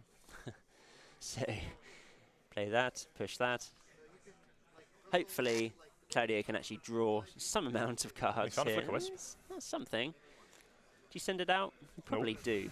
Really? Yeah, because you've got to make sure, you've got to keep him on using removal. Yep. And it's still 3 damage a turn, and Raphael is actually on 15. Yep. It's a Dark Confidant to the draw for the turn. El Confidante. Looks like he has a land, which is obviously good. We might see the Dark Confidant this turn. No, we're just going to see another Ooh, removal brutality. spell in terms of Collective Brutality, deciding not he to knows there's nothing escalate. else. You could have drained and gained. No, pass back But a turn. Looks like it was a there's nothing there. spell. Was it? It looked like it. Maybe it wasn't. No, it was a Oh, land. no, it was sorry, a land, Battlefield yeah. Forge. Ugh. Oh dear. Uh-uh. Some Jund doing what Jund things does best, which is make a civilian amount of removal Conveniently, spells. the scores are right now. Yeah, I know. Yeah. The irony. Isn't it just? Isn't she lovely? There's the green mana. We've got 2 sets of green mana now. We also have a Dark Confidant and a Liliana, the Last Hope. Oh, Last Hope is so delightful. Good. So good against the Death and Taxes deck. But he's going to run out the Confidente Oscuro. We are being invaded. Ah. Oh no! Looks like he's getting a box. We have a Leonin Arbiter. The cat, supposedly cat Jesus, although doesn't look so good in the face of an Abrupt Decay there. Reveal, Bob to Bob. Take 2 damage. Looks like there's an Inquisition, I think it was to draw for the turn. Or Thoughtseize, okay. She's going to actually have to be a little bit careful with his life total because Claudio's still at 20. Yeah, he still has a reasonably high life total in this game. And Rafael's at 12, dealing all the damage to himself. Yeah. This one was not fair. It's just how it goes, I think. Unfortunately, the RNG gods have not blessed Claudio. No, they do not seem to have this Just game. drawing lands is so rough. Yeah, it's really bad. Reveal, Abrupt Decay, down to 10. You can still win this. Yeah, you could win by your opponent killing himself with Dark Confidant. Claudio plays bolts. Yeah, it's So true. you get low enough. If you start doing two damage each turn, Yep. either side. Especially with another Dark Confidant in hand. Yeah, do it. Go on, do it. Go on, He can live also life dangerously. he can also like just randomly kill his own Dark Confidant. Sure. Once he gets down to the dangerous life total of about 5, I think is Yeah. probably the risk. Go on, it's not another land, is it really? No, that looks like a white card. Maybe Selfless Spirit, possibly.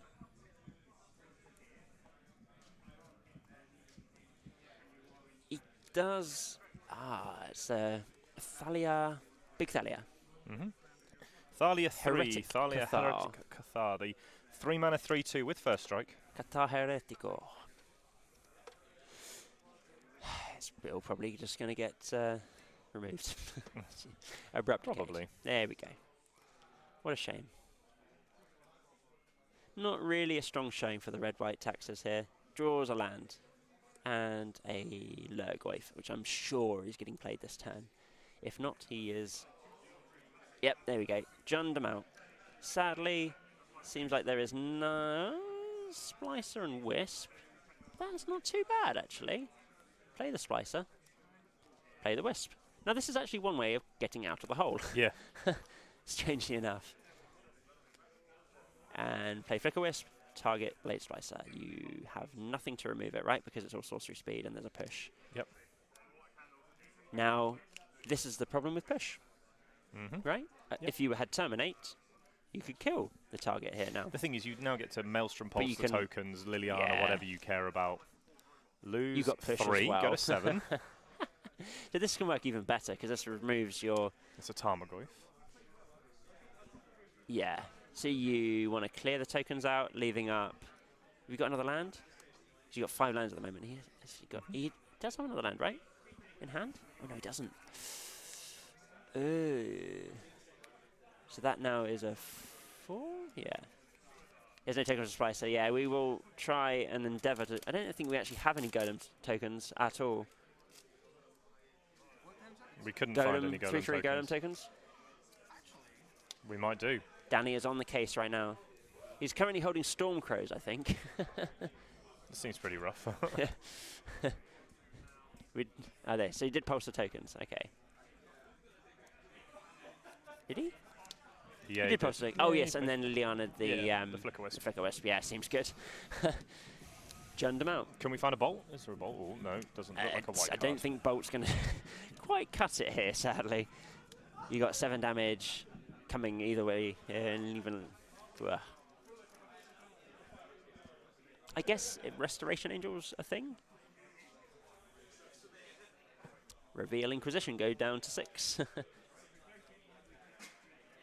I think the writing is on the wall. You Inquisition now, just to see what's in hand, right?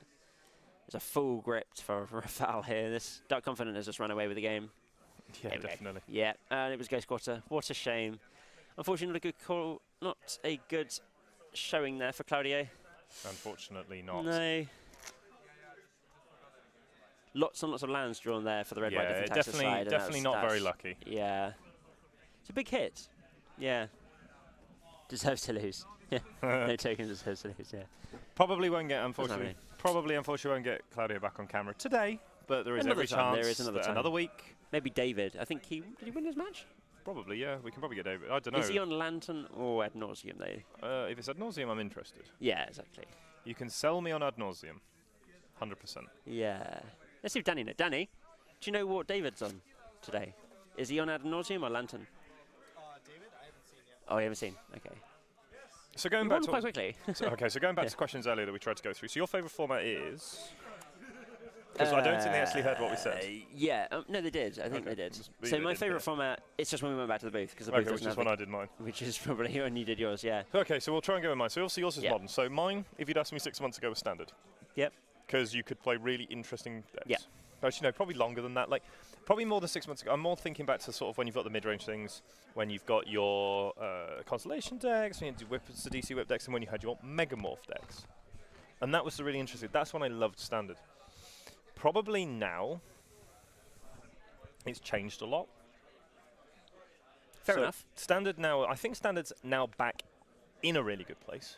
Yes. And obviously the thing was, between that time when Standard wasn't great, I started getting playing a lot more modern. Bank Company was the problem in Standard, I think, right? It's just Rally, Bant, Teamer, Looter Yeah. Scooter, the black-green they Delirium did a decks. really bad thing of. Sorry to sort of speak over you then, but just to sort of put in, I think what really damaged the Standard was the bannings in Standard. It's the number of cards that had to be banned, yeah. Yeah. The fact that Felidar Guardian was legal for as long as it was ridiculous. Yeah. So the biggest problem I had with that was obviously it was an obnoxious combo, shouldn't be in Standard, it's too powerful for Standard.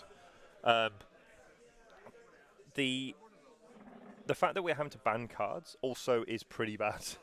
It's still happening, right? So Yeah, sure. Another set of bannings. The thing with the last set of bannings is they more focused on diversity rather than power level.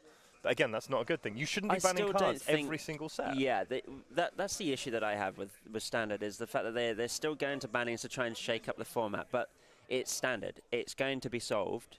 It's going to be solved fairly quickly. But it hasn't been yet. That's the thing.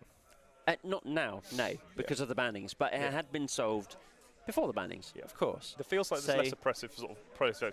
Blue-black's like your sort of the premier top deck at the moment, or what people think, alongside Grixis Energy and Blue-black Control. Yeah. Mono Reg still exists. You then have other decks. You have the Vampire deck that you can play as well. You have That's it, Blue-white yeah. approach. If you play Blue-black Control and you play against Blue-black mid-range, you should win game one because you're a control deck and they have like so many dead cards against you. And then I can understand with like emergency bannings, right? yeah, the thing is, it's So like like at the the Jace the moment. Mindsculptor Yeah, thing and- agreed. At the moment, the problem with Standard is that the green decks aren't really there anymore. You can play Sultai Constrictor, but you're pretty much that's the only green deck you play. It's You can. There's also Yeah. red green monsters which have suddenly just disappeared. He's playing Lantern. So we've got.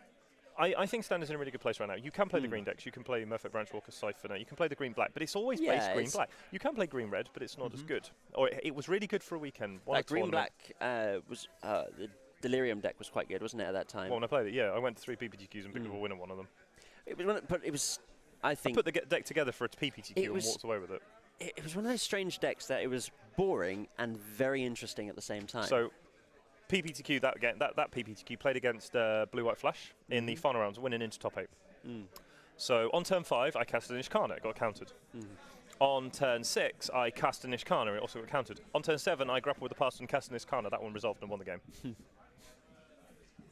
But then it's sort of this. Oh, there you go, MT Goose. Your Or RPTQ MTG opponent round 1. Okay, so you're going to have to excuse me, which RPTQ? Was it the modern one? Because in which case, MT Goose, it's fantastic to be seeing you watching, it really is. If it's the modern one, if it's the other ones, I'd have to go back and sort of sort through the filter effect to find it, because I remember Edinburgh, yes, so fantastic. So this wonderful gentleman here, we played a fantastic game of Modern. Ooh. This gentleman was playing Storm. Hello. So game 1, did some nice things and got stomped. I did some really cool things. It was great, and then got stomped. Game 2, we had a game where I made a turn 2 idle on a rhetoric and attacked for 1 for a few turns. Yeah. So I won that one because obviously play 1 spell a turn. Didn't matter to me. No, really not. So I was able to eventually get there. And because it's a 1/4, it's actually quite hard to deal with. So game 3. So I have a really nice start. I go turn 1. So he's on the play. Obviously, he does a few things. I make a turn 1 Dork and a turn 2 Knight. So that's 5 power in play. It's like great. The best. This was literally, swear to God, was the best turn I've ever seen. Untapped, goes, unloads his hand on the table, grape shots my team away, and makes 8 goblins in the same turn. I was like, way! So, untap, Corsair, land, gain life, and stuff from there. Get attacked, go down to 10. Right. So I'm not dead for another 2 turns. So I then play a land, go to 11, have Collector Company in hand. I have 2 Collector Companies at this point. So I have 13 cards to look through to find is it Staticaster? And I have 2 in the deck. So literally, that was why it was such an interesting game, because it was, if I can find Staticaster, I more than likely win that game. Yeah. Because I have Corsair in play and some other things. Makes sense. Didn't find Staticaster, didn't win that game. Oh, no. But it was a really, really fun, it was a really enjoyable match. So it was a really nice opponent, which was actually to start an RPTQ, and like we travelled up to Edinburgh, obviously, so it's quite a long way. And That's a fair track, yeah. the modern PPTQ I'd won had been horrible. It'd been like the top 8 was, my top 8 to get through with Bant Nightfall was Blue-Red taking turns, Titan Shift, Fair where enough. in game But one, you have to be expected in to play game that. 1, no, you're expected to lose that one. No, but I mean to play it, at least. Sure. So I beat it in the Swiss. So in game 1, I remember it really well because it was a hilarious game. It was really good fun. I really enjoyed it. It was a really good match, and the best matches always stick in your head. That's right. Yeah. It was really enjoyable. And so semi-final against Titan Shift. So it was really interesting turn with Titan Shift. So he goes, I've got 3 lands, so I'm at 3 mana with a Dork in play, and he goes, cast Scape Shift at 7 lands. That's how fast that game was, game 1. So he does this little thing, shuffle, shuffle, put some mans into play, Valakut triggers on the stack. I'm like, he goes, do you want me to show you how to do it? I'm like, yeah, why don't you show me? Because it's a semi-final, we've got time, it's on times. So he does his thing and all that. And I'm like, okay, cool. So with your triggers on, I'm going to Ghost Quarter your Blood Crypt. He's like, sure, no worries. Search, search, search, search. Okay, search, search. Make this basic forest. Kill your Dork with 3 damage. No worries. I'm like, sure, untap, make my 4th land, go. Untap, Primeval Titan. I'm like, well, nice top deck. Go, yeah. then stop it. Game 2, we both mulligan to 4. I went land, Dork. He went, so I'm on the play, so I go land, Dork. He's like, no land, go. I'm like, sure, make Tharlia, Heretic Cathar. He goes, and eventually, basically, that game was make a Sheltered Thicket on turn for his turn. Sure, attack you for a few times. He's like, make a Wooded Foothills tapped. Yeah. And then game 3, I managed to get there in game 3. The final was against Blue-White Control. So I had a horrible top 8. And at one point, and this, bearing in mind this was at the Nationals one, I had Francois fall asleep next to me. That was how long that final took. I love Francois. It was wonderful. And he's such a funny character. So obviously I qualified for the RPTQ, which was great. Went there, was really worried about it because I was taking Bant Nightfall, and it wasn't necessarily the best. Sort of fringy decks. Yeah, it's always a fringe deck. It's got good matchups. Like Black-White Eldrazi is a really nice matchup. It plays really good value cards. So for example, Black-White Eldrazi is a deck you want to play against because you've got a pretty good matchup against that deck. Good value. Yeah. You play Knights, which are bigger than anything they play. Corsair blocks most of their deck early on. Do you know what Roberto's on at the moment? Probably Is he Black-White back on Black-White Eldrazi? Yeah. So I actually beat Roberto. So I actually beat Roberto in the with a winning in at that PPTQ that I won. Ooh. So went into round 1, sat down. Me and one of my mates just sat opposite. We sat next to 2 people, and we were talking about the World Magic Cup, and both of them like, yeah, we've both been. And me and the guy who I know really well were like, I see how this one's going. Dun dun dun. We're just like, what? We're just like, all right, we're screwed. It's like, well, we're screwed. Played 3 really amazing games. So to be fair, it was probably the best modern match I've played in a very long time. And not many have come close because it was just really enjoyable. Yes. So it wasn't very long. Yeah, sure. But it was just really enjoyable, and it was really great to play against a great opponent. Round 1, it sets your tournament up really nicely. Even though I lost, I never thought, oh, damn, what could I have done differently? In fact, actually, probably nothing in Game 3. I did everything I could in Game 3, which was double Collector Company and draw step, and I didn't find the Staticaster. That's why Modern is such a good format. That's it. Because if you went to that RPTQ, there were so many different decks. So I still remember the PTQ I won. That was amazing. It was in Madrid. It was in North Madrid. Well, your opponent won an F&M to qualify for the WMTQ. Not a big deal. Well, it's pretty good. It's not a bad one. Well, you know, it's still fine. Sometimes it's very nice to be able to win an F&M to go to a World Magic Cup. I played. Don't knock it down. You made the World Magic Cup. Hilariously fun. It was a fun top 8. I've got to explain it as well in a bit more detail. We might get kicked off very shortly. No? Okay. We've still got loads of people playing. Anyway, so I played I played a really, really interesting top 8. And it was... So this was when Anafenza, the Treekin Spirit was released. And they had the deck of, you know, make infinite life with Anafenza, as it was like the second copy of Malera in your pod or podless pod decks. Oh yeah, the podless pod. Yeah, I remember that deck. But this was when Siege Rhino was huge, so Abzan took over, right? Abzan took over from being the Jund deck of the format to being the Abzan deck of the junk deck. I managed to build up this wacky green-white deck. I had Noble Hierarchs, I had 2 Anafenzas, 4 copies of Kitchen Finks. Nice, because that's a good card. Yeah. And the normal 4 copies of Thalia. No, didn't pay for Siracea. I wasn't playing that. I was playing 4 copies of Thalia, Baby Thalia, because her Big Thalia hadn't been invented yet. Sure. Leonin Arbiter, Aether Vials. Oh, you were still on a Death and Taxes. Yeah, of course you were. Of course I was. And the greatest thing about that list was I was playing quite a lot of flyers at the time as well. Oh, man. I had sideboard Lingering Souls. Oh, wow. Because I was playing 4 fetch lands. Yep. The curious sort of things there that sort of happened was I came up against a Zoo deck in my quarterfinals, and the Zoo deck was playing pretty much generic Zoo. I think this was actually not too long after the unbanning of Wildnakatal. I think it had been unbanned for about a year or so, but just hadn't seen play. And this guy had just been smashing, but he got stuck on his... I got the play. Played my Noble Hierarch off a basic forest that I had fetched. And in my hand, I was looking at it. I was like, if I draw Ghost Quarters, this is just game. Yep. So he went Kitty on his for Temple Garden, which I think he fetched as well. Yep. And said, go. Draw that Ghost Quarters. So I play my Leonin Arbiter, play my Ghost Quarters, take him off the land, and he draws no other non-fetch land, and it's just game. Wow. More or less. I kill his dude, make loads of other guys. That's hilarious. But there's nothing he can do. No, there's not. Second game, did it again. However, he did manage to draw into land and start playing creatures. That helps. But I managed to get into this great lock of having... I had my sideboard, I still remember it sort of well. I had Dromoka's Command in my sideboard, and I think I had 1 in the main. But I also had 3 copies of Fiend Hunter. Yep. And what I was doing with the Fiend Hunter, with my Kitchen Finks, and... it was quite funny. I was Fiend Huntering my own Kitchen Finks to then block with my Fiend Hunter to then get the Kitchen Finks back. So it was just like an extra copy of Kitchen Finks and saving myself 3 life and killing whatever was sort of coming across. I also played with 1 copy of Loyal Servant. Oh, wow. I don't know if you know that card. Nope. No? It's whenever it blocks a creature, destroy that creature and Loyal Servant. Oh, wow, nice. Quite funny. That's not too bad, actually. It's not too bad, no. It gets around a lot of the big threats.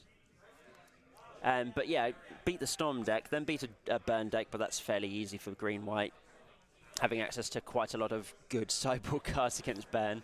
And I come up in the final against an Abzan deck, and I'm sitting there with my head in my hands just going like, oh, I'm not going to have enough good cards to sort of grind through what he was doing. What he was doing, yeah. Yep. And he made multiple rhinos. Sure. Multiple rhinos, but I had this one... this one Anafenza, Anafenza Keetran Spirit Treekin Spirit that he couldn't kill. Oh, wow. I had enough flicker effects to just keep on getting it out of his removal spells, and then he just didn't draw enough removal spells. He had multiple lions, but I had multiple Kitchen Finks. And block a Kitchen Finks with that, it comes back, gain the bolster token, gain 2 life. I just would take 2 trample, sure, but gain the 2 from the Kitchen Finks coming back into play. And he had no removal spell to get rid of either the Treekin Spirit or the Kitchen Finks. So you got into this stalemate, and I was slowly chipping him down with flyers, but he was drawing more rhinos and his own Kitchen Finks as well. Yep. But we just got this horrible stalemate in this game 1. Managed to get his Lingering Souls after like being at the 5th or 6th copy or whatever. But that was a good thing as well with Anafenza, was it bolstered up your Flicker Wisps. Okay, sure. So you actually had like 4/2 Flicker Wisps, which was quite relevant against Lingering Souls. Yeah, definitely. And it became this fight of, can I keep Anafenza alive long enough in the next 2 games that followed? Because he won that game through Lingering Souls and just recursion. But Yeah, it was that a always really, feels pretty rough. Yeah, it was a really, really good PTQ. Really, really good PTQ. But I managed to grind them out. I had my own Eternal Witnesses in the sideboard, so I was just getting my stuff back all the time and looping the Eternal Witnesses. Yep. And I made sure that I had Relic of Genesis, so I was controlling my board state, his graveyard and my graveyard. It was just really important, you know, and that sort of winning my first PTQ was interesting. I will always remember it. I haven't won another one since, sadly, but it will happen again, I'm sure. I'm sure it will. It took a lot of sort of metagaming as well, because that type of deck is so metagame reliant. But oh yeah, I was running with 3 Ley Lines of Sanctity in my sideboard. Oh, nice. I'd never leave a Death and Taxes deck without 3 Ley Lines of Sanctity, because you're just, once your hand gets ripped apart, your Mirroring Crusaders do nothing, your hand does nothing. Maybe you run a 1-land hand with Aether Vial, and they go, haha, turn 1 Inquisition. And you're like, Whoops. well, there you go. That was a fun game. Yes, you can draw out of it, but you've kind of lost so much tempo. Yeah, and that's the thing, isn't it? It's just the tempo loss. You kind of like call Thoughtseize and Inquisition the modern version of Force of Will almost, isn't it? It's such a powerful effect. Nothing can stop it. Mm-hmm. Short of, disrupting Shoal on the play. You will be taking a card. Yes, it will be relevant with... And it's like, there's nothing wrong with having the life loss if you're playing it along with like Death Shadows as well. So yeah, that's the interesting thing of it, really. Yeah, it's definitely one of the more interesting factors to the game. And obviously we see from NG Goose, knowing your deck and playing it repeatedly doesn't hurt. Obviously, no, unfortunately, that's right. Unfortunately, losing the quarterfinals of the RPTQ is pretty bad. I think it was to Abzan counters that he lost that one. Very good player. With Storm, and then went 10-5 at the next GP with Leon with Storm. Turns out, ladies and gentlemen, Leon. knowing your deck does help a lot. That's right. The question is though, MT Goose, are you still playing Storm? Let's hope he is. Well, it's a very interesting Answer question. in the chat, yeah. Let's see what decks people are playing in the chat. If you can list your deck, just post it in the chat. We'll see it. Have some comments. Obviously focused on Modern. Yep, focus on Modern, yeah. Because that's the Modern Wednesday Night Modern today, the WNM. The WNM. Gotta love some WNMs. I know shortly we are going to be going to break because we only have 1 minute left on the round. Woo. Yeah, we'll definitely soon going to get kicked off. We're going to get sat on. Yeah, there's no audio in the booth. Sadly, the booth audio has disappeared, but I will get that back shortly. So we have a Jund player. Jundum. I played Jund. I also played Jund Traverse, the 5-color Traverse, the Grixis Traverse. No, not Grixis Traverse. Grixis Shadow. The Grixis Shadow is quite good fun. I haven't played it enough, though, It's just one of those things that, I find really, really popular decks quite boring. Okay, that's fair enough. I don't know why, but that's why I play Teema as well. Teema's my love, really. You do love yourself some Teema. You were playing my twin deck earlier, weren't you? But it's only 2 colours, that one. That was the problem. That's right, yeah. It was only 2 colours. I think it is a problem, right? I think it is a problem because you just don't have any solid ground pounders to just stop getting Tarmogoyf yourself. Yeah. Jund. Played Storm in Madrid 2 weekends ago. Oh, right, okay, nice. We finished 5-2-1. Lost our 2 win. Oh, no. But oh, man, that's hard. That's hard to take. So I actually know the people that won the GP Madrid. Yeah, so do I. What? It's Charlie. Mr. Elatambi? Yeah. The luckiest man in Magic? Yep, pretty much. Can confirm luckiest man in Magic did win a GP somehow. There we go. It looks like he was carrying the team, though, to be honest. He didn't in the final. Not in the final, no. That is the time on the round. So we are going to call it here now. We're going to go and sort the booth camera, booth audio out, certainly.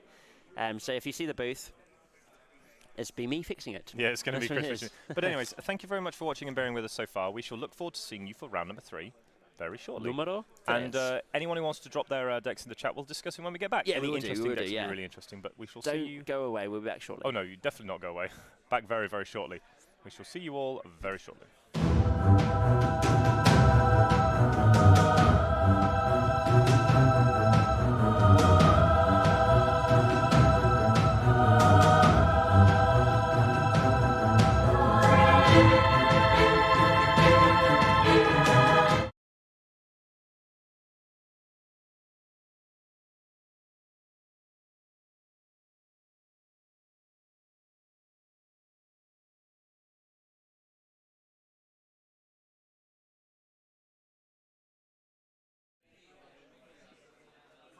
Yes. I have. Because I have to copy. I won't be long. I won't be long. Just do it anyway. It doesn't matter. Just do it anyway. It doesn't matter. Why have you put it on the feature mode? The audio's working. Because I need to copy from... Never mind him.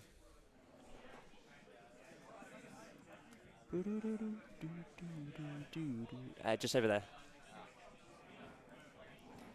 Do excuse my random ranting for people that are just coming up and bothering my... Hopefully that's now fixed. Can we just get an audio check in the chat? If you can hear me in the chat, please comment now. Don't do it, Russell. It's not worth it. Just get a quick audio chat. Can you hear me here in the booth? If so, I think I fixed it. I just need to fix now the names. Oh, hello, Russ. So that's working. That's good. Right. Perfect. So you just have to bear with me, guys. I will be sorting out the text here.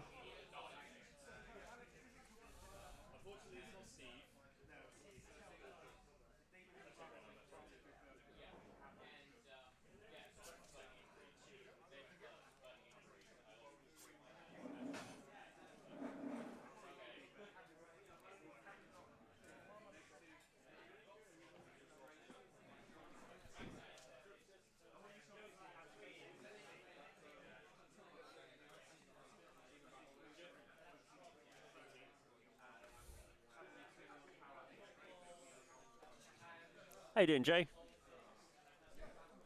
Yeah? Did you find any? Dunno yet. How you doing, man? Alright? Yeah, not too bad. You still on your Tron? Yeah, always. Sweet. Speedway control wasn't for me. Was it not? It was alright, and then I didn't have I only had 2 colonnades.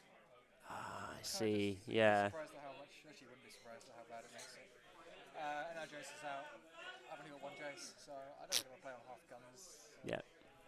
keep trying. I'm afraid I'm going to be audible at the moment, guys, here. Just talking to Joe. He is our resident Tron fanatic. Hello, chat. He says hello.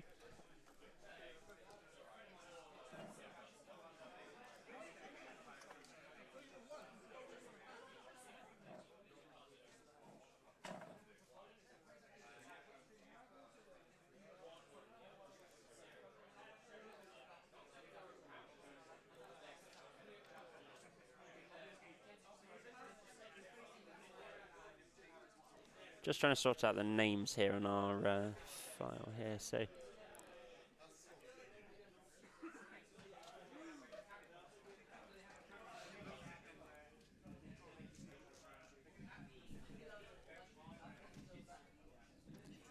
So I'm glad you can hear.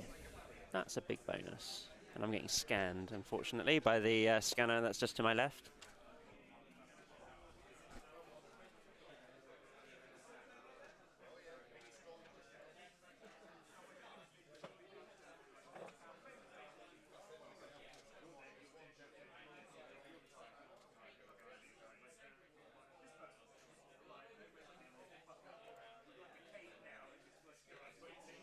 Ah.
OBS is quite an annoying beast to deal with at times.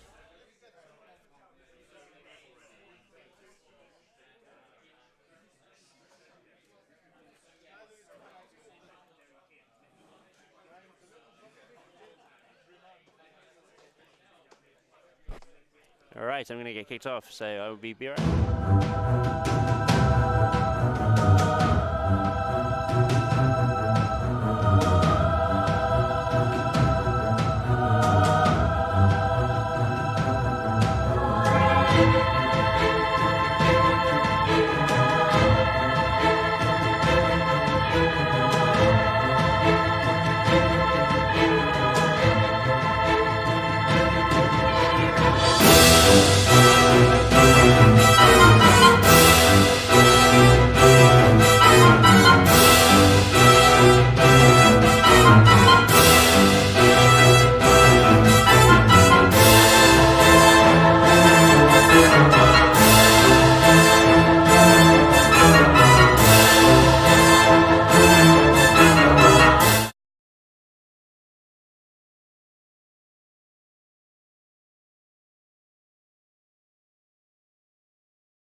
We are back.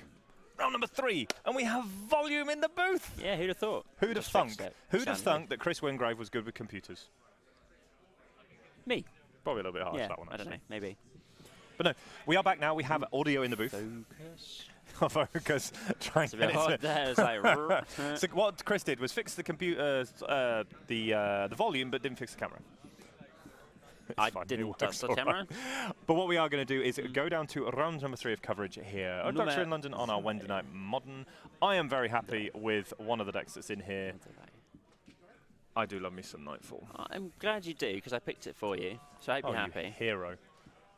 You What hero. is that land and what is that Oh, creature? it's beautiful. It's the windswept It's actually teeth the into good a bird. birds of paradise It's the good bird. with a basic forest from It's the good art unstable. bird. Is it? Yeah. I don't know. I quite like the other one. The buy box promo? No, the The original. the Ravnica, the Ravnica version. I like it. Oh, stop it, you silly person. However, we do have quite a nice start here from the Affinity player. Most of his hand already on the table with the So when I was Ravager in vomiting, I hand. was actually just enacting what happened here on Lorenzo's side, where he just vomited his hand on the table. There's a Okay, windswept. so, Oh, no, are we going to flooded make a turn? strand. Are we going to just go YOLO, make turn to Rex Sage. retreat to Coralhelm? Rex Sage, kill the signal pest. Actually, no, you wouldn't want to do Rex Sage right now. You want So to kill the basic payoff card. planes down to 18. Are we going to make a turn to retreat to Coralhelm? You do knights, surely. No, First. he wouldn't no, retreat, because you can Coco into the knight. He has a Coco in hand. Oh, he hasn't got. Oh, he has the knight as well. Ugh. Yeah, we're Craig gonna make a Besson knight. in the chat there, guys. Craig Adam. I don't know how much of a. As a 4/4. Yeah, I think that's the right play. I do. As He's well. got another land in hand. No. Oh, no, he hasn't. Okay, But so it makes the land he Yeah, needs. fine. He doesn't need a land. He does definitely Otherwise, need some land. I guess you can get fetch lands and go nuts, right? I just think you collect a company. You attack. You attack with the knight. Do you fire up one of these? Yeah, he does. I don't think that's the right one. Yeah, you're winning on damage, right? Not infect. Yeah, there and you also go. So your opponent has a Holding knight. back the Memnite. Your opponent has a knight of the reliquary in play. Yeah. Although holding back a blocker never works for Nightfall anyway, does it? Because they can. No, it's the. They can tap down a No, it's creature. making Ghost Quarter. Okay, there's still 2, but they're still fine because. But he's going on the poison plan. 2 poison, and you've got Ghost Quarter. Oh, we haven't deck. got poison. Oh, we have an island. Top deck. Oh, hero. See an island here. Doesn't this? Okay, so this is going to be interesting because. Poison things. Oh well. Maybe we can get a counter over there or something. So, here's a question for you. Do you think Nathaniel has enough lands to actually provide lethal damage this turn? Yes. Really? Get rid of forest. Go get a fetch land. Crack that. Go get another forest. Tap down one of the creatures. He's got another activation here, hasn't he? So that's 17. Gets the basic. Good. Tap down. Yep, there you that's go. fine. Okay. Tap that Add a for green. mana. Yep. That's the important thing. Because it can be relevant. He's got 1 green floating. Tap that, crack that, kill that. There you go. Get another fetch. Has he got another basic? 5, 6. They run about sort of 6 to 8 basics, don't they? 5 or 6 basics. Yeah. He's going to start taking some damage here, But but he's down to 16 at the moment. tap the creature. Yeah, that's fine.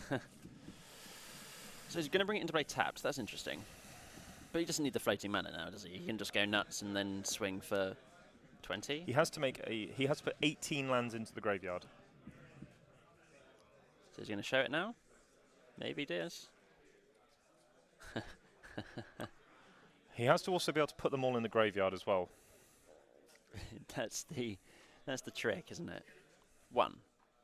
Untap. Tap Make that a for mana.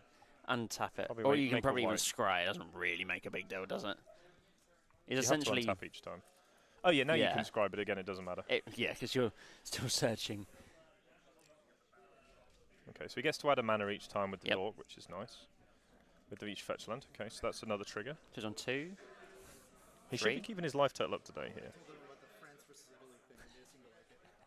Good. We need to get flags on either side. Nathaniel versus Lorenzo. 3, 4, 5, 6, 7, 8, 9, 10, 11. So that's 11. +2. Or are you counting the +2? Is I'm that 9 just going lands? with the lands. Oh, okay, sure. So that's 11. 12. That's 12. So 14. That's going to technically. be 13. Has he got a red land and No, he's on he's straight not. ban. straight ban? So there's no Kessig fun stuffs. No or is he Wolfram. Sajiri Steps? He can Probably, also get right. +1/+1 from obviously having access to townships. So that's Yeah, that's true. Yeah. so he's got one more fetchable land. Yes, so that's next otherwise it's 15. Hinterland Harbours, isn't it? So 16, not enough then, is it? 17, 18. He should have enough. He should For have 20. he should have exactly 20.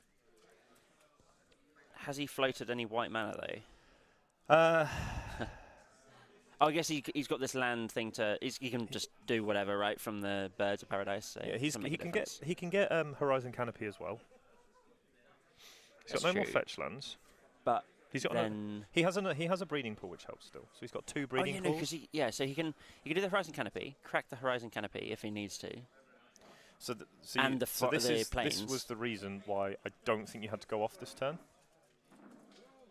We're still not 'Cause- dead on the crackback, Okay, right? so no, you're not, because Knight now No. can't. When Knight is untapped, it cannot be killed by anything in the Affinity deck, because Yeah. Galvanic Blast cannot. Yep. Cannot do this. And to be fair, MT Goose, you don't concede because this may not be lethal. You have to see it, right? Yeah, you have to make It makes show you. sense. You don't just sit there and snap concede. I don't think. So this is the extra land. So that's Tapping for mana this time, then I guess. So Oh that no, draws a card. he drew It's a a draw card, right? card. Yeah, so that's why he's doing the shuffle. Yeah. Yep. Untaps. Yep. Untaps to 1, Knight. 2, 3, 4, 5, 6, 7, 8, 9, 10, 11, 12, 13, 14, 15, 16, 17. But he's still got two. Sacrifice, get a Ghost Quarter. Right. This is 18 lands. So this is 19 lands. This is definitely lethal. That's why the Oh, it attacks with gives the you the lands are plus- so aggressive. Yeah, there you go. And Okay. he actually has exactly lethal. Huh. So that's why the attack with the land was so aggressive. Yeah. Right. So. But okay, worked. Just. And I think Nathaniel benefited from his opponent slightly misplaying that one, I think. Do you think it was misplayed? I Or just dead? don't think you needed to attack with the land. You keep your mana up because then you have access to. Okay, so it I depends. didn't think it mattered because he was just making extra mana. Oh, actually, no, it that's does because true. you have a blocker, So yeah. and you can also float a mana with your Springleaf Drum, which means you can activate both mana lands, which means it's not a lethal Yeah. attack. So And Tajiri Step doesn't do anything. yeah. You He could didn't have need kept to attack everything with the land. back as well. Yeah. Because he didn't need to attack that turn. No, no. I like the Sort attack of- because he has to do some damage. I also like making Arcbound But- Ravager the previous turn.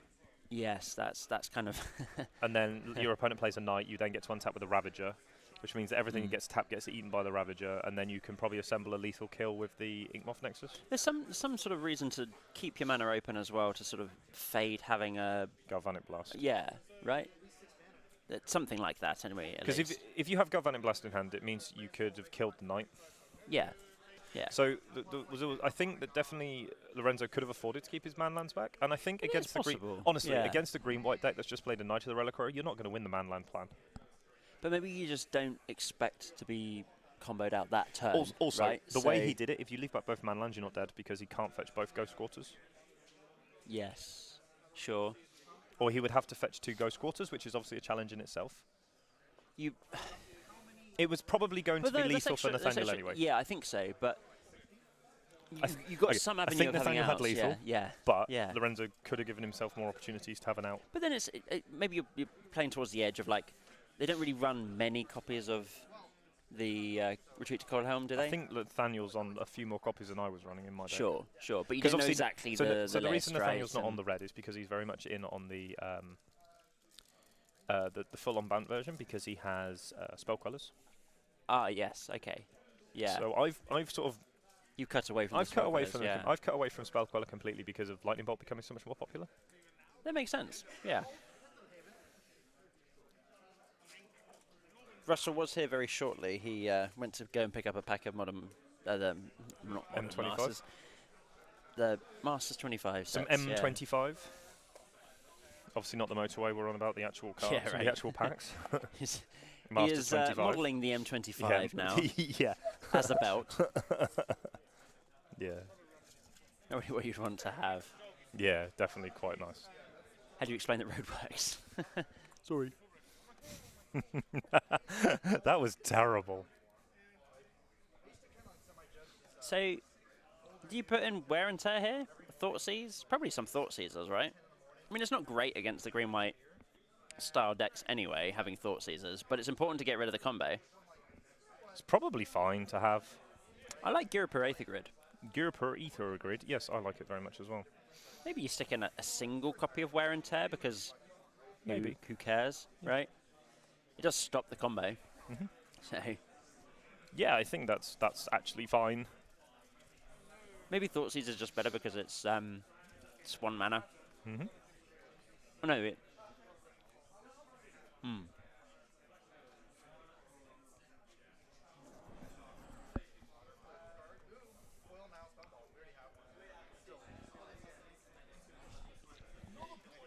We've got one person shuffling and one person pile counting. Each to their own, as you would say. Each to their own. Who likes to pile count here? No. No? Waste time. No? Thumbs up in the chat if you like to pile count. Goose is there. He's saying he wanted his opponent to concede.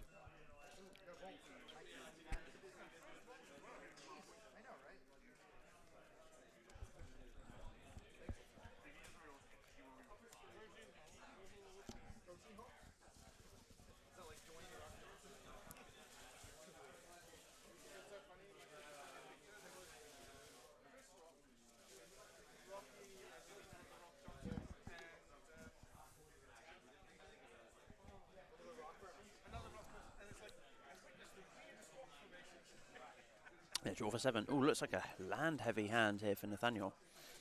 That might be getting sent back. It depends on what's in the hand. It depends what the hand actually contains. 6 lands? Okay, sure, then it's I probably a think. mulligan. I mean, I'm getting a small glimpse of it, but it looked like a lot of lands. Yeah, I think if it's that many lands, then you can definitely afford to mulligan it. And you've got 2 Ravagers here on one side. There's a white card. Is that Dispatch? Yep, that's pretty good. Dispatch. That is also a They good need to card. play Dispatch more because that's such a good card. Yes, it is. I do agree. Can wholeheartedly agree with that statement. I mean, I can understand the 4 damage going to the face is quite relevant with Affinity. Yeah, that's true. But Dispatch is just such a much better card when you need to get rid of something. Yeah, and that's the thing. Both have the pros and cons, I guess. So he's going Yes. to actually send that back. And we know Nathaniel's gonna Affinity keep. doesn't really. Mulligan very well. No. It can mulligan well in positions. Like if you can get these really good hands, but again, yeah, it's not something It's you really necessarily strong want to in the see. matchup, I guess. Mhm. I don't think it's a particularly bad matchup for Affinity. It's No, just that not you at have these all. random, oops, I win, Yeah. So, oh, sorry, you're dead. like Nathaniel. It's like, Just did. whoops, sorry, I'm dead. Nathaniel is obviously So happy that with his opener. actually looks like a worse hand.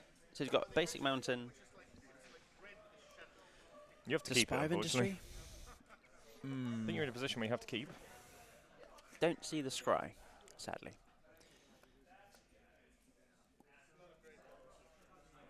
Let's see if we get another view here from Nathaniel. Not super good. Couple of platings. And it looks like he's going to keep it though.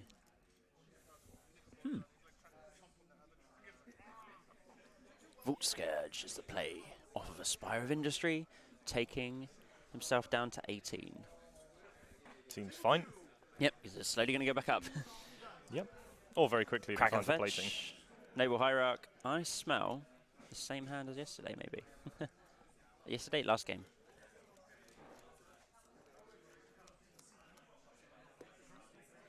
Is that table 1's? Oh no, these are table 1. Table This is 2's already finished. Yeah, that was Joe Green has- Black Tron versus Gifts Ungiven.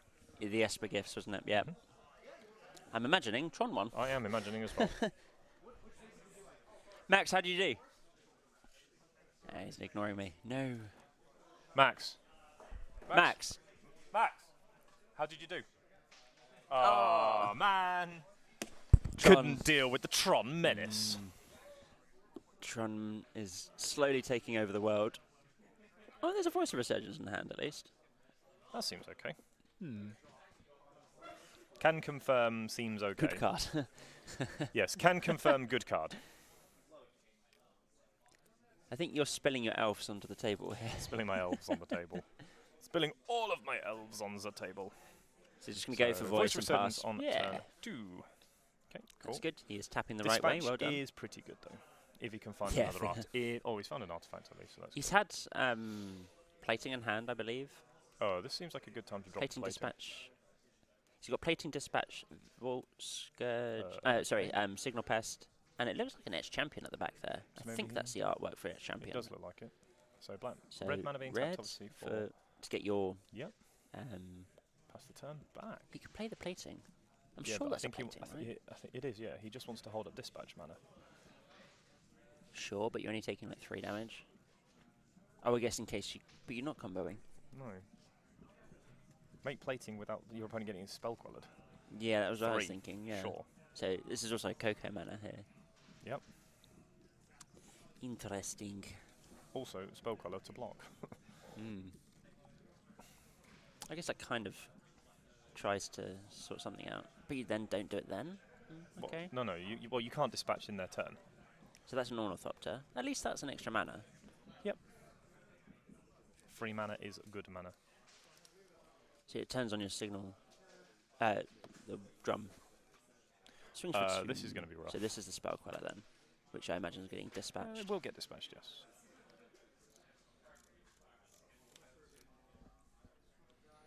Problem is now he's going to have to lose a life to take it though.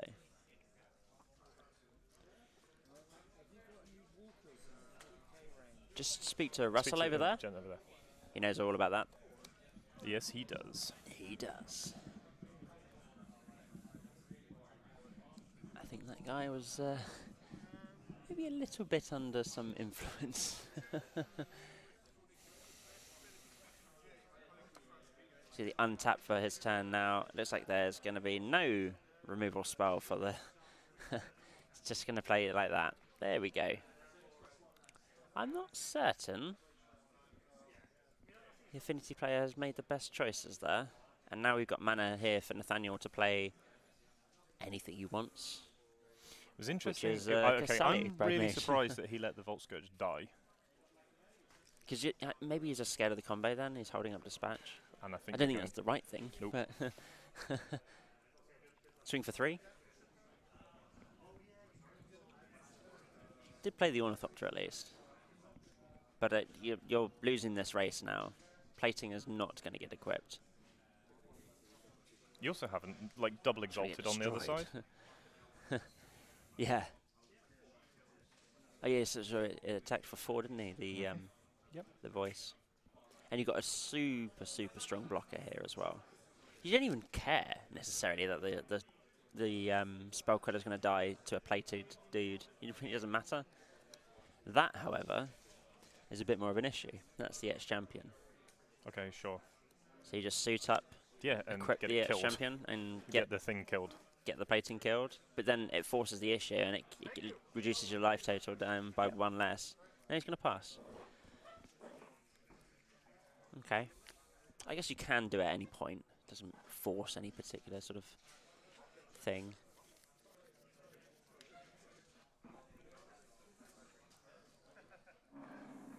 Kind of a strange situation to be in as Affinity. A Whip Flare would be quite nice. Yes, Whip Flare can confirm would be nice. So another Noble Hierarch, another Exalted Trigger.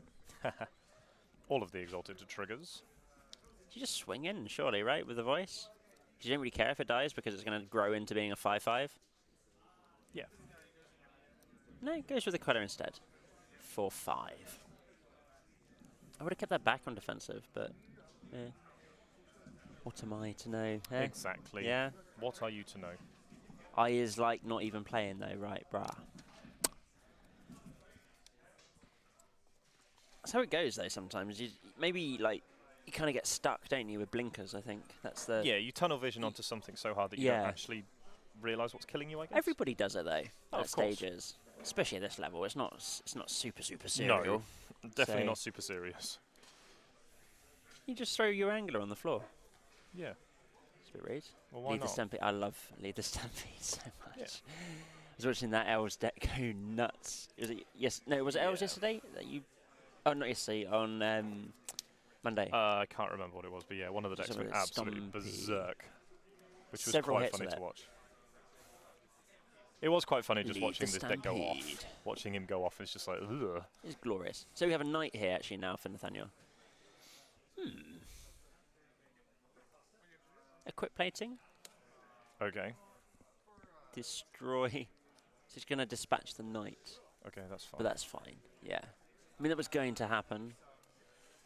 Lorenzo's at 9 here, though, now. That's He's really far behind in the game at the moment. so far behind because he didn't play that plating. And he's also the Edge champion, not being in a good position. He could also be on like a lot more life if he'd have made it on the Volt Scourge. I think you just swing here, right, with the Edge champion. He's going to equip it on there. Okay, well, sure. You can blow up your Casali Primage at any point. Inkmoth Nexus to play for the turn from Lorenzo. That's something more to consider from Nathaniel. I mean, you're at 17 life. You're not dying in one singular hit at this particular moment. It's possible if it goes another plating, that's actually quite important to consider as well. Viridian Emissary. Ooh. That's not on the table, by the way. I'm just reading what John is slamming onto on his deck box here. Is that Dark Ritual? No. No? No, the first card. Oh, okay, Chain of Zealot. Nice. But I mean, just in terms of the Nightfall deck, the biggest thing with the Nightfall deck is if you allow its creatures to get on board, you are going to lose. They're pure value creatures, that's right. Like, They might that's not be the the thing. biggest thing, right? They might not be able to attack, unless it's Knight, right? But it might not be able to attack into, say, a Fat Goy for it, Gomag Angler.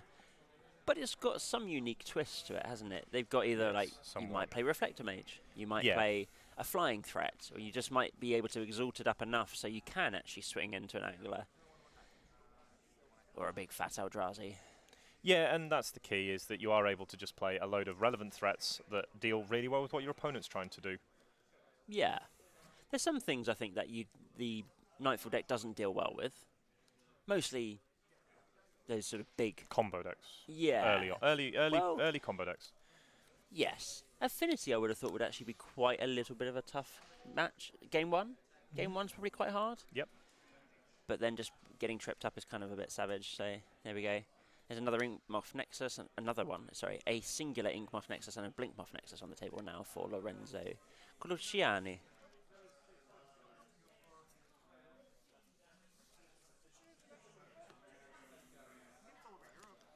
So, what doing a Nathaniel's bit gonna of do. maths here from Yeah. Nathaniel, trying to work out what he wants to do with I think his he's thinking turn about here. pumping at the end step here for Lorenzo. Yeah, I do. I Yeah. like activating my township. He might have something in hand that he might want to drop instead. I like just But- pumping. Yeah. Make your team much larger. Put it to a point where your hierarchs can actually attack. There we go. Well, he's going to go for Collector Company. Either way, it really doesn't yeah. make a difference No, right I think now. they're pretty You're much the same at that point. getting extra threats on the board to make your township even better, sure. And you can township in your turn. Yeah, of course. So what's the pick then? What was the pick? We'll soon find out. What do we see? Some What do cardboard. we see? 6 pieces of finest green-white band cardboard. I like Some finest green. finest greenery. Well, he's got Reflector Mage. Noble Hierarch. That's That's pretty rough, actually, pretty that one. good. So that's the other thing with Collector Company is when you don't hit 2-3 mana creatures, you could have just townshipped. So I think he's going to go and talk to...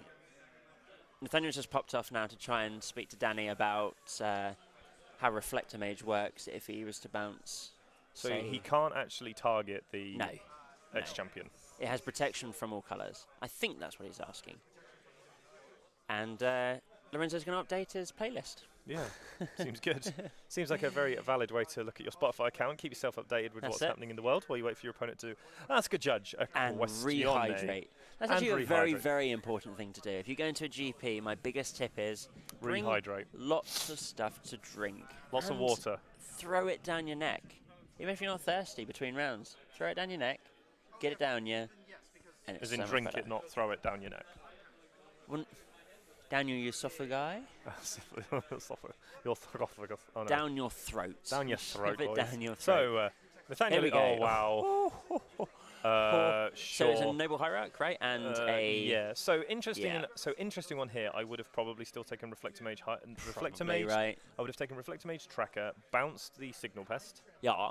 got that off the board, Yeah, it's just and attacked, and cloned my opponent in the head, and he's found a Selfless Spirit off the top. Does it ever run any Phantasmal Images in this deck? No. In the Bannerman Nightfall? No, not at all. Seems like a fun card to hit. Yeah. Maybe not good, but it seems like a fun card to hit. Seems pretty rough. I just want to copy my own voices. Yeah, that's fair enough. Or Kitchen Finks. That was Yeah. always a good one with those Yeah. Phantasmal Images. Oh, come back. Haha. Love that game Persist.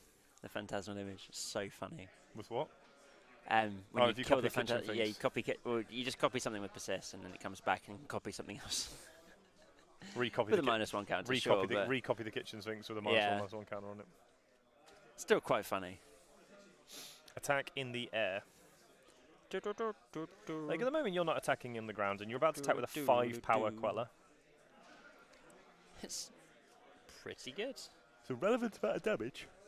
And he can pump it as well. it's a So he can actually 2-turn pump clock. his team and just swing, right? Yeah. And lethal? You're a 17 life. Yeah, but he's at 9. He can make Oh, 1, he's 2, gonna- 3, He's 4 gonna make a Selfless blockers. Spirit. Now that is a bit more intelligent, I think, because now you do the pump and Yep. swing. Swing with everything. You've got everything protected from, say, his cardless hand. Yeah. Yep. And this is kind of like is that front door open? It's getting really cold in here now. Oh, do apologise. If you can feel the cold, I apologise. The door is open, and the wind is blowing in. Yes, that can block what you want. Yeah. He'll put it in front. I think he's just going to put it in front of the, probably the Voice Resurgence, but it probably don't matter. Probably Tireless Tracker, right? Yeah, probably Tireless Tracker. It's a bit more damage. And you don't actually want the voice to grow. So this is where you can just choose to use the clues instead of So you got activating the 1, Township. 2. I still like activating Township. Either way is good, right? But this does grow your knight a little bit as well. And, not sorry, it doesn't grow your knight. It draws you into Okay, so he is that going to more activate threats. the Township? But, yeah. Getting your whole board state just sort of... That's like +6 damage. That, as a land, pretty good. is really, really good. And getting yourself out of, like, potential burn range on certain creatures as well. So, Whip Flare is now not so as impactful. Nope. You can still kill the higher-ups. It's 2 damage, isn't it, Whip Flare? Yeah, but they're 1/2s. So that takes the... Takes suitable things Electrickery out of away. the option. Well, Can't Electrickery them anymore. yeah, that And he's going to to save for. concede the game. What a shame. Unfortunately, Affinity are not able to get a good enough Just draw on his mulligan. Getting 2-3. squashed. His mulligan was pretty hurtful, I think. That didn't help him an awful lot. No, it didn't help at all. I think he had a keepable hand. He had Yep. double. He had double Darksteel Citadel, I Yep, which is believe, pretty and good. double Ravager, and some other artifacts. So I a think I pretty would have kept reasonable that. hand. Yeah, he had Definitely good not too payoff bad. cards. It wasn't fast, but I don't think it had to be particularly No. at that point in the no, game. you don't need to have a particularly super fast. Hello, however, welcome back to the booth. John Partridge, Chris Yes. Wingrave here with Wednesday Night Modern from Darksphere in London. That is round number 3 in the books. It is. Nightfall marching on to what I imagine is 3-0. So we're happy at least. I'm very happy. Welcome here. We have a... Oh, hello there, Noel, if you are watching, and Aidan. I see you in the channel. I hope you're having a good time. We've just finished off seeing Affinity getting crushed by the Yeah. hoofs of There was- Nightfall. There was definitely some crushing done in that game, and No obviously courses, though. Aiden and Noel, it'd be good to get you down. Yeah, come and when join you get a us. chance, that's right. You should definitely come and join us. It'd be wonderful to have you along. And obviously, for those of you who maybe aren't to here tonight, it'd be lovely to have you as well. Yeah. We are very, very easy to get to, actually, as Yeah, as it's a not as too a shop Unless, is. unless you're in a different country, like MTG Goose is not in But- the UK. That's still not that If hard you to do. can get here for a Wednesday, Tuesday, or a Monday, depending on what your flavour of format is, obviously, That's those right. of you who are not aware, we have Monday Night Pauper, Tuesday Night Legacy, and Wednesday Night Modern each and every week. Plus, obviously, Sundays we have our winner boxes. Now, Yes. I'm yeah. going to do a little So bit this of week is advertising. Standard. It's very different this weekend. So this weekend is a very special no. weekend. Yes. So Will there be donuts? There will be donuts if you bring donuts. If Bolt Well, I Snap, won't be if here. Bolt Snap Bolt, are you not here next Wednesday? I'll be here next Wednesday, yeah, Oh, that's but fine. you're talking about the weekend. Yeah, no, sorry, yes, sorry. Yep. Right, so this. Uh-oh. Fight, Oh, okay, fight, so he's fight. asking how Emrakul differs. He's asking how Emrakul the Iwin Lols differs from Etch Champion with Reflector Mage. One says coloured spells, one says colours, Yeah. Yeah. which obviously makes a big difference. Yeah. Protection from Colours. colours. So this weekend's a little bit different. So Is it? our normal Monday Night Pauper was a winner box last Monday. Next Monday, so Monday coming, which should be the 26th of March, will be Yes. the outset of Season 3 of our Pauper League. Ah, Sorry, Season 4. yeah, so It's the fourth start of it, season. isn't it? Yeah, the start. It's the start of Season Yeah. 4 of the Pauper League. I saw the prize was for those. pretty It was good. Nice. I saw, was it some Pretty good. Gitaxian Jit probes. but there was the Mold Drifters. special Gitaxian Yeah, it probes, was the the FNM ones. FNM Pro Yeah, Jit nice. probes. They eat both two winners, so Emil and Alex got special playmats with their names with champion written on it, and very Sweet. lovely playmats. The That's really cool. Tuesday will be Tuesday Night Legacy, as always. Very Yeah. very nice. As you get people on camera, get them see some Legacy decks and some brews as well within the So Legacy what's happening format. this weekend, though? You Wednesday will mentioned. be modern, but then obviously Well, this we week- are this, on Wednesday, so this weekend is a very special weekend. yeah, so this weekend. for That's two important. reasons. So, number one, Saturday. Saturday is our Dark Sphere Preliminary Pro Tour qualifier. You found? Oh my goodness! Sorry, I'm just. He's found. It's a gremlin? It's a gremlin. He's found a gremlin. He's actually found a gremlin. So, this Saturday is our standard PPTQ here at Dark Sphere in London. You will have my dulcet tones echoing across the airwaves alongside Jack Patton, who will be joining me in the commentary booth for probably somewhere between 8 and 9 rounds, I imagine. 5 rounds of Swiss. 15 hours. Lovely, glorious standard action. Obviously, we'll have about 5 or 6 rounds of Swiss and the top 8, as is the PPTQ for the special Team Trios That's right. RPTQ, which is being Yeah. hosted later in the year, which is Team Unified Standard, which will be very interesting. I'm not queued up for that one, so if Card anyone- is on the way, by the way, Noel. Just Yeah. to let you know, the So card is on the way. Sunday is Aiden's birthday. They have to be donuts. Yeah, I'm Yep. sure something can be sorted out. I won't be here on Sunday, unfortunately. I will be spending... Actually, no, fortunately, I won't be here because I'll be spending it with my lovely little boy on Sunday. But Saturday, I'll be here commentating with Jack Patton on the standard PPTQ, which will be really interesting. I can't wait. That'll be something very different. Yeah. We haven't done standard in a very long time on stream. We've focused mainly on Pauper, Legacy, and Modern because The that's what people want to eternal come and play. Yep. Standard is not as popular in the week as those two because 2 people or get 3 people, people 4 get people loads sometimes. of time to play Yeah. standard. Yeah. Like you can play standard on an FNM, you can play standard at a PPTQ and stuff, but people want to play the different formats, the eternal formats, the ones Yes. that are longer Yeah, life that's right. formats. So that is Saturday. Myself and Jack will be taking you through as many rounds Yep. as deemed by Nicholas Ick. How many rounds he determines will be how many rounds we commentate. It is his choice. He is the TO. Sunday, however, Gravy. is very special. Sunday is a time of both remembrance and obviously enjoyment of the game we play. Sunday does mark the, I'm not going to say anniversary, but I'm going to say the remembrance modern event here at Dark Sphere in London in remembrance of Ed Hughes, who unfortunately passed a few years back. That's right, yeah. Sudden death epilepsy. it. And the funding, the proceeds from that will be going to the charity that was set up in his honour. Modern Very, very good format. cause. It's a wonderful cause. For anyone who obviously wants to just donate to them, it's up on the Facebook page for Dark Yes, Sphere. that's So right. if you go on to Dark Sphere on Facebook, all the information is there regarding what the event is. And obviously then from there you can also link to what the charity is. And when I had Will next to me who knew Ed reasonably well, it was actually Ed who got him into Modern, into right. competitive Magic. So there's a bit of a connection there That's between pretty Will. tough, yeah. He is obviously one of those, and obviously it's a charity designed to assist with sudden death epilepsy. Is, from what I understand, is the charity. It's a wonderful event. It's obviously the most important part of that weekend is both remembering a Magic player who had a great deal That's of input it. into the community. Yeah. He was very much a character. I knew him obviously more by knowing him through others. Yeah. I wasn't a particularly Sure, close person sure. to him, but I do know who Ed was. I know he was very much a character and one who was sorely missed from the community, but also just a time to come and enjoy the game we play. Yeah, of course. Come and play some Modern. Come and enjoy it. So if you are here on Sunday, we have 2 options. You can either come and play and take part in this wonderful event, or we'll be live streaming the coverage of the Modern event on the Sunday. Will, I believe, is one of the commentators. I won't be here. There'll be someone else sitting in my chair, taking over from me, because I will be with my little boy, enjoying, probably watching the coverage. I will probably be watching it. I will yes. probably be watching it. Yeah. Well, I don't know. Has he asked you to come and do it with him? I've been asked. I'm going to get Hey. Will to get hold of you so you can come and do the commentary for it. Maybe. I'll find out from Will what's happening with that one. But Saturday is the standard PPTQ and Sunday is the Ed Hughes Memorial Modern event. And I think both of them will be fantastic events. Hopefully will, a yes. large number for both. It would be great to have many that's many right. people here to come and enjoy standard. 15,000 people. No. Probably won't fit that many people. I would love to hit Swish. 40, 50 people at least for the PPTQ, and I'd love to hit, Easily smash that. if not more, for the modern Yeah. because of There's- what yeah. the event represents. And I think Easily it'd be a more. wonderful How enjoyment. you doing, Chris? Have you Genesis waved people? 3. We play 3 rounds. It's two. Oh, great. So the Genesis Only wave lost deck is on now 3-1, camera. Yeah. Only lost on Oh, camera. can Oh, no. confirm, only lost on camera.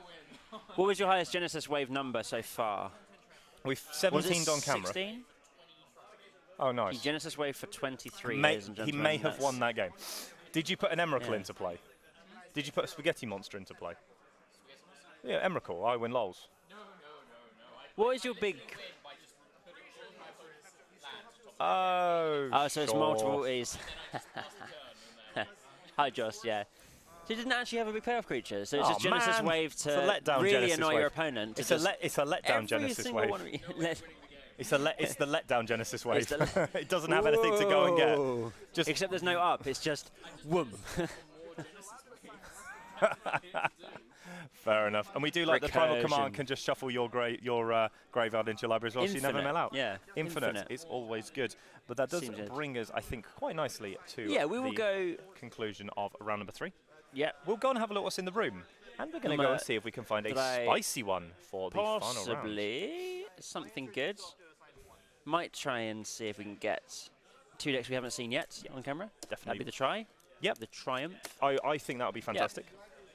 What's this Genesis Wave story? We had Genesis Wave on in round 1. Once Yeah, it was this quite funny. stream is over, you can go back and watch it, and it will be up on YouTube. And Played against Black Red Hollow One. Unfortunately, Black Red Hollow One was the Rare. victor in that game. And yeah, it was, but he was it's 2-1 pretty now, close. so he's He's coming doing back well. up. Yes, he certainly is. And a deck definitely straight out of left field, as what we expect from Mr. Brown. It's a Definitely, pillar of the he format. does. Oh, he yeah. definitely does not play what you would class as your premier tier 1 metagame decks. He definitely enjoys a good brew. Branch Wave deck is just disgusting to play against. Man, that Anyway, graveyard we deck. will get Oh, back man. to you shortly. We'll go. Yeah, Be right back. Have fun. I will.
Ladies and gentlemen, to those at Team B Official, it is official.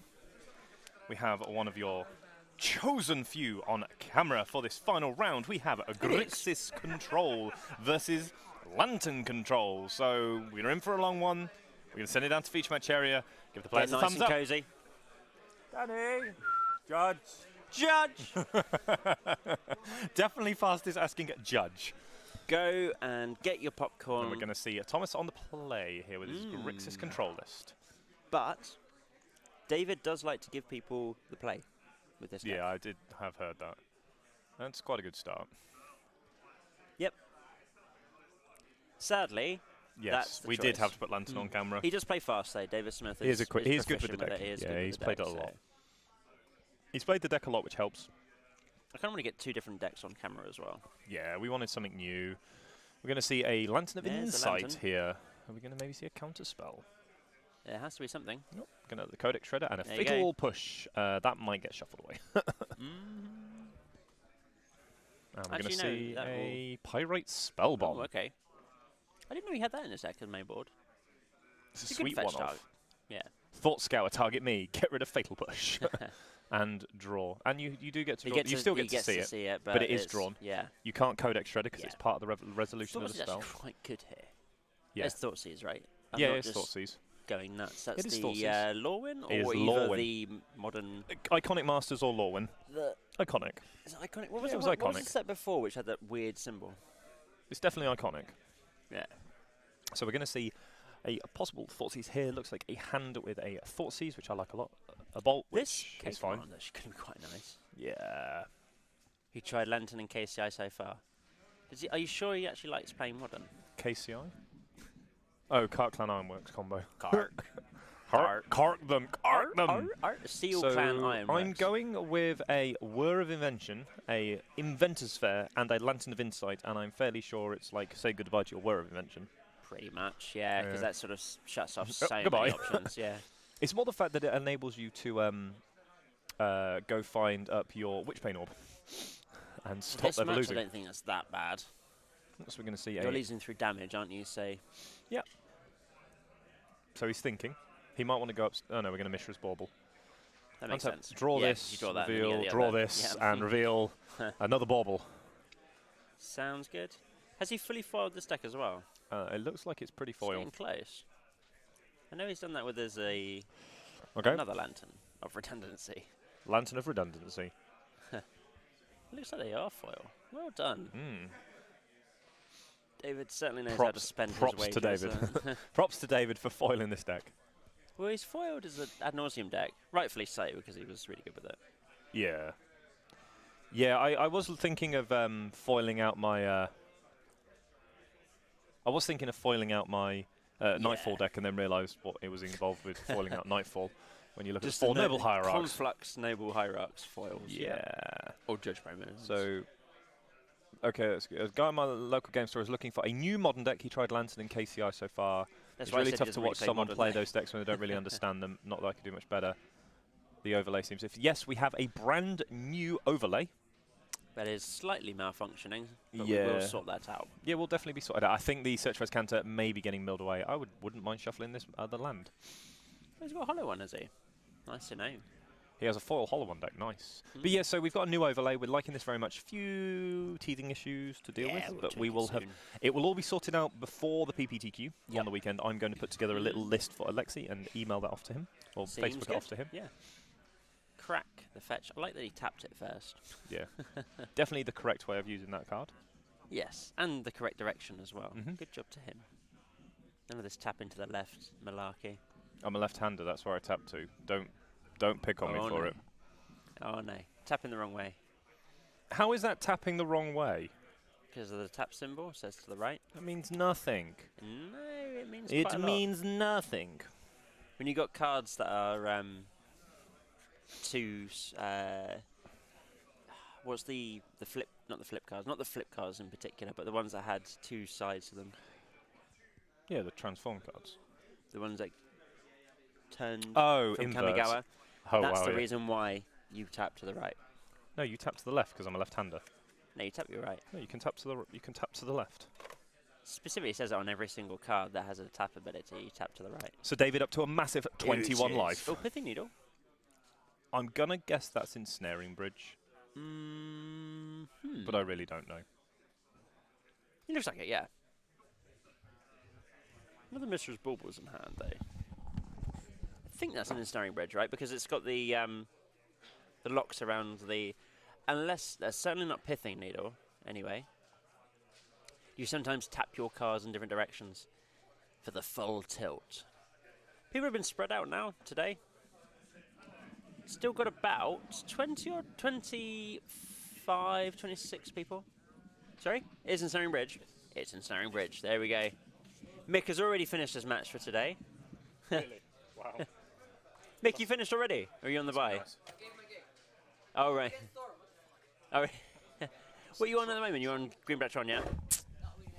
No. Not winning that one. Not winning against Storm? It's possible. probably fine. Post-board 4 collective brutalities. And then Karn them out the game. Have natural Tron on turn 3 with turn 2 brutality, having gone well, you're turn playing 1. Tron, so you have natural Karn. Yeah. Right? Natural Tron. No, so what you do is you go land knick-knack, spheres. you go land sphere, then you go second Tron piece, crack it all, make collective brutality, wreck your hand, untap Karn you, and you died. Perfect hand. Legit perfect hand. As we're going to see, a Snapcaster and a Ensnaring Bridge You get to here. draw as well. Getting the beat down in here is Thomas here. He realises he has to get this game done. There's another Snapcaster Well, that mage Ensnaring there. Bridge on top is going to be pretty drastic. With the Colligan's command still in hand. Yeah, that's true. And Actually, yeah. The No, Pyrite ignore me. spell bomb has gone, which is a shame. Did that shoot off one of the... No, it did So nothing. make a Steam Vents tapped here. We're bearing in mind we're not Grixis control. We are Grixis control, not Grixis Death Shadow. So Yes. actually putting things into play tapped is fine. Yep. Yeah. Also, Cryptic Command isn't a I terrible. mean, your life total's negligible in this matchup. They're not going after it anyway. I'm not sure what he named actually with Pithing Needle, but John is going to go and check. It's probably Creeping Tar Pit. I think it is. There's not really many other targets except for, say, Tasigur.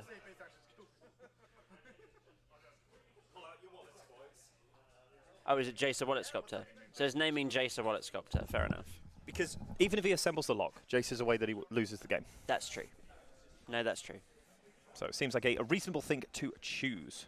So that goes and gets sent off, and he's going to return Snappy. Okay. I like that. Yep. There's you get the multiple full value. Snapcasters now in hand. We're going to mill away the Cryptic Command. And Reveal Sulphur Falls, another land, is quite nice here if you are in Thomas's position. Second Pithing Needle might, I guess, name one of these. Name one of these what? Make Make Creeping Tar Pit and attack. Keeping I like Tar Pit, making yeah. Tar Pit here and attacking. Gets a bit of extra damage down. But David's on 12. you're doing But one he's getting damage a one turn. life. Yeah, it's really not that good. Play the What's the Sulphur card on Falls. far right of Thomas's hand? Looks like Bolt. I I don't think they work. Oh no, it is working. no, it's just David's one. Take that off But that and doesn't then go to matter. the next one. Two No, down. there's that doesn't work. You sure? Yeah, this one doesn't work. Oh Yeah. man. Sadly, one of our cameras on the hand cams is not working. So we're going to see an Inquisition of Kozilek here. Kuzile, Sure. just send off the bolts, right? It's Maybe you're not draw doing the- anything. Yeah, Bolt upstairs. 16. Bolt upstairs. Holding priority. Hold priority. Bolt upstairs. Go to 12. Yeah, it's not doing anything. Sorry, is it? 13. Untap, draw this Polluted Delta. Reveal this Thought Seize. It's not it at Yeah, all. I would make Creeping Tar Pit here and attack. I think you got to, right? You Yeah. got to shove in some amount of damage. Put Yeah, David like- to 8, then to 9. You can leave up. You can leave up just playing a Snap. But if you've got 2 Snapcaster mages, you just go, sure, here's my 2 Snapcaster mages. You Yep. can Inquisition one of them away. Yep. You're at 8 at the moment. Do you know if the Lantern Control decks play any main deck surgical extractions anymore? I have no idea. I Don't think know. they do. Haven't played. I don't think they do anymore. I think they forgo it. So he's going It's to a bad choice. Stirrings and reveal Pixis of Oh. Pandemonium. Excuse me. Well, that's Show this One way hand to of get rid of it. Spell Snare. Make Snapcaster Mage target Bolt. Spell Snare is particularly bad in this match. It doesn't have many suitable targets. Yeah, you make Snapcaster target Bolt, right? I think so, right? Because then that presents lethal. Yes. And you know what David's bought, so yeah. Doesn't matter what Wow, your live total that was is. Oh, Jesus. What are you doing? I don't know. I'm falling backwards. That's what I'm doing. Losing the will to live. I have Just tops himself off the chair as soon as possible. just seeing Lantern Control threw me back off my heels. And yeah, David, unfortunately, not quite the draw he was looking for. We're going to see a field of Just kill the Incinerator Bridge. field of ruin in the 3-color control deck. Field of Get Ruined. So we're going to see Bolt here There you and go, Bolt, Inquisition resolves. And then, yeah. Take that. Stirrings needs to find Ensnaring Bridge. Yes. Has to find Ensnaring Bridge. Strange you did it then. He probably needs to find it now. No, Yeah, there no, you go. no. That's it. Going to pick him up. Game Thomas number uno. Rees, 1 up. Nummer 1 for Thomas Rees. Dead and not dead, that's right. I don't think that makes any. He's dead or not dead? Just dead. Just dead. What is this thing you've put in front of me anyway? Nothing. It's just a pile of random cards. Palace Familiar. That card was great in Limited. Do you know it was really When it good? dies, draw a card. Yeah, because it was in the 1/1. Extort 2 mana. set. It was in the what? The Set with Extort, Oh, Extort. the mechanic. Do you remember all that did? Yeah, I remember. That's right. what It was does, in that yeah. set, which is why it was really good because you made a 1/1 and What's then that drew a card. symbol though for it? Sultai. Oh right. Sultai Okay. clan. I guess it makes sense, right? With the whole dying and. Clan Alala Sultai. Yes. It's no, that's a tooth though. Yeah, That's Sultai. interesting. They're the same. They were the same. Because you got to remember, one was from Dragon's Attack here, one was from Fate Reforged. So one was one see. timeline, one was another timeline. Where the timeline He does got play changed. for Field of Ruin. Actually, you're right there. Oh, hello. Jost. Corey Burkhart ran 4 Field of Ruin. Yeah. Corey Burkhart. Corey Burkhart is also a legend. Yeah, he's probably Grixis incarnate. So Terminate comes out, Pushers come out. You can leave all of the burn in. It doesn't make any difference. Push is Push just comes bad. out. Yeah, Cryptic's fine. The thing is, you've still got all these Logic Knots in your deck. but that's Logic fine. Knot's fine, it's the other counter Yes. spells which are not as good. Like, Spell Snare's pretty makes- bad. Yeah, Spell Snare is bad because it has very, very few targets in this. Does it actually hit anything? It's Collective Brutality out the side. Sure.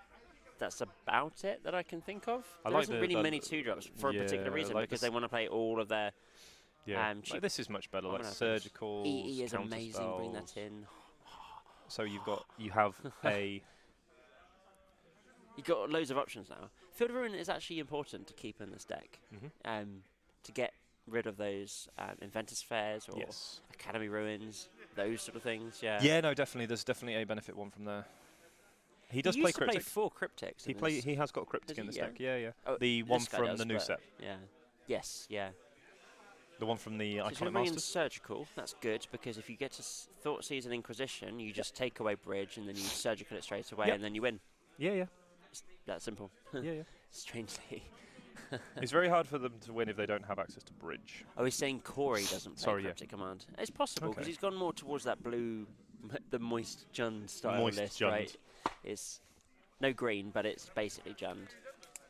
He's playing what more creatures? I mean, I don't know. You'd have to show me the deck list. It played lots of Inquisitions, the deck list? Thoughtseizers, and Lilianas. Have you got I the haven't deck got list? the deck list, Okay, no. sure. So he's more mid-range. Grixis It was mid-range. yeah, it basically was. But then you could argue with what the difference is these days with the Grixis list. Which one runs Death Shadow? Which one runs Cryptic Command? Basically that. Yeah. How do you define your deck? Do you play Death Shadow? No. Excellent. Well, you're a control deck then. Pretty much. Jund, green, blue, so Grixis. Yes. Pretty much. Mhm. Well, it didn't have any green. Yeah, so it But can't it be was- Jund. Well, no, it was because it was tap out control, basically. So it's like Shaheen Sarani control. No, it was Jund. No, Shaheen Sarani control. Definitely Shaheen Sarani control. No. You can't Jund someone without green. I'm can definitely Jund going people to. without No, green. I'm definitely going to disagree with you on that. No, You cannot not at all. Jund someone without green.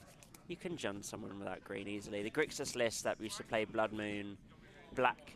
The only blue that was splashing for really was a couple of negates in the sideboard and had the main deck. The Oh, gotta Jace, keep it here the for- flip Jace. Got to keep it here for David, One. who on the draw again. That, is it going to lead off with a Thoughtseize or a Thoughtscour? Or an Inquisition? Either or. Serum Visions. So we got it Neither. completely wrong. Can confirm got completely wrong. Extra land seems Field of good. Ruin on top, Snapcaster Mage to the bottom. Snappy do. Dark Slick Shore, Codex Shredder. Mill you. Yep. Yep, like that. Draw. Not so No second land. Ugh. fast. Oh, yeah, exactly man. right. Oh man, Getcha. that is definitely Getcha. called getting someone. Search for Azcanta. Hello. Search your bedroom for Azcanta. Oh wow, hello. We have a thought scout, so we can at least do something. He's gonna mill. I like that actually. I really like milling out yeah. David. Now, do you take the extra one? Hello.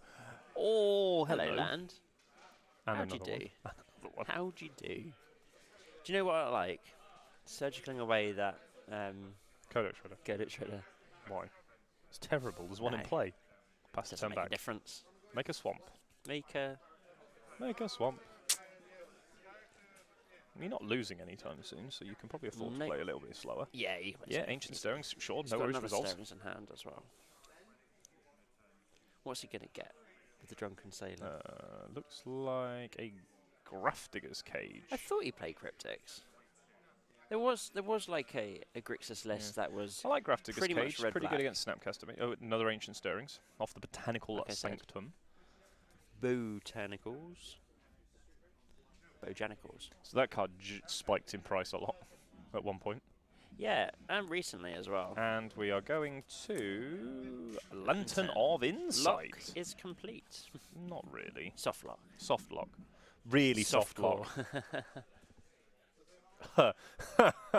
Nope, you will not be having that card. Mysteries. Okay, command. Okay, the Thought Scout there you is go. interesting. That's it. Oh yeah, nice. I Is like it for a that. shuffle?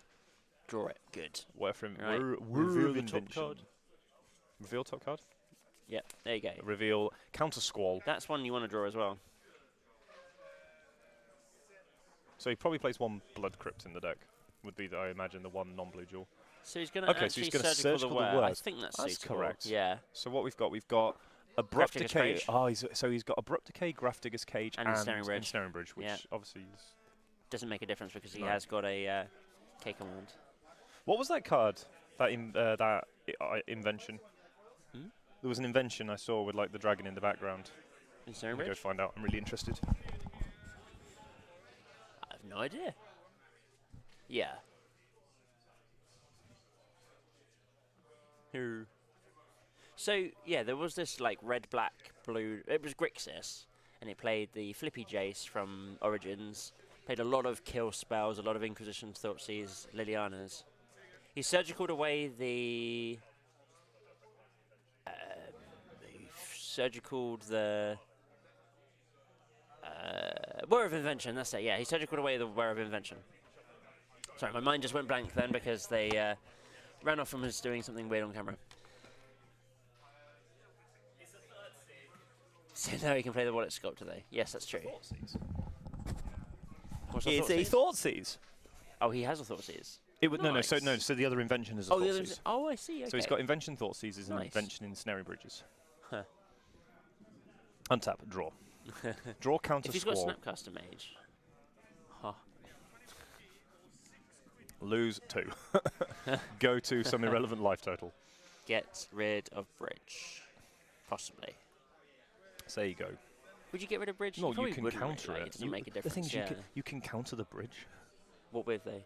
Your ceremonious rejection. Oh, he's got that. Oh yeah. Oh, okay. I like this though. I like making Tasiga. Yeah, why not? I don't like getting You have rid of counter the... squall. I don't like getting rid of the Surgical, though. You've got one in hand still, and you have your opponent has a another one? Grafdigger's Cage. Oh, okay, yeah, fair enough. Yeah, when you've got the other one. When I it's don't think good, that's it's so good, much. Yeah, right? when it's good, it's good. That is true. And Tasiga's also quite a big threat. You get rid of Bridge and then you won.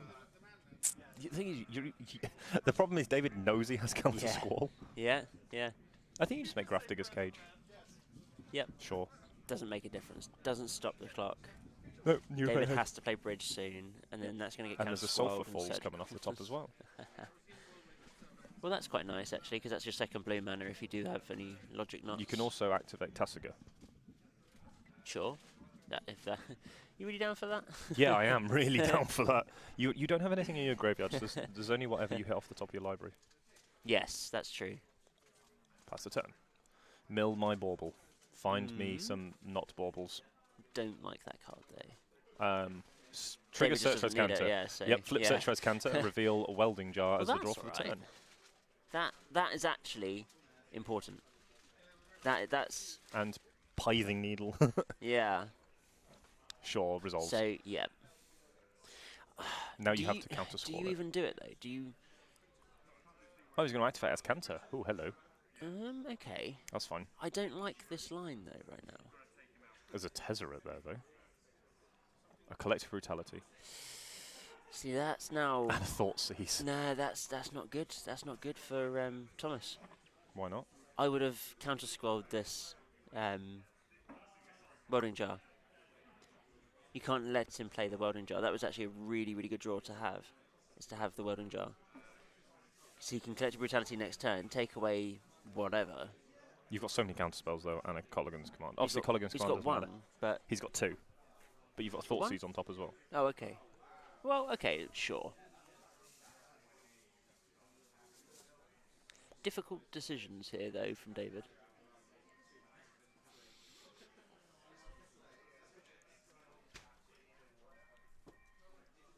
Phone. Oh, he has got a Snapcaster in Yeah. hand as well, so There's a Grafdigger's Cage. you can just fire off this K command then as well.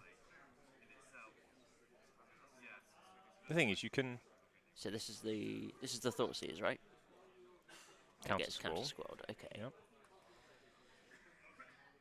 So you can actually do something really interesting here, depending on what line he takes with the. So counter squall obviously makes That's- David lose life. Yes. Yeah. Which you would have lost anyway to Thoughtseize. But So yeah. Collective Brutality. Okay, we're only going with duress mode. So Yeah. But that makes sense. I think you fire off now. You have to fire off the K command. Because Duress doesn't hit your Snapcaster Mage in hand. but it If you hits the fire ceremonious rejection. Oh, that doesn't matter. Because you can K command. You got to do K command now, Okay. right? And you K command the welding jar and make him discard. So it gets rid of the abrupt decay as well. Okay. Yeah. So then next Yep. turn you can Snapcaster Mage and So you blow kill the bridge. you blow the welding jar. Yep. But he still has a Grafdigger's discard. Cage.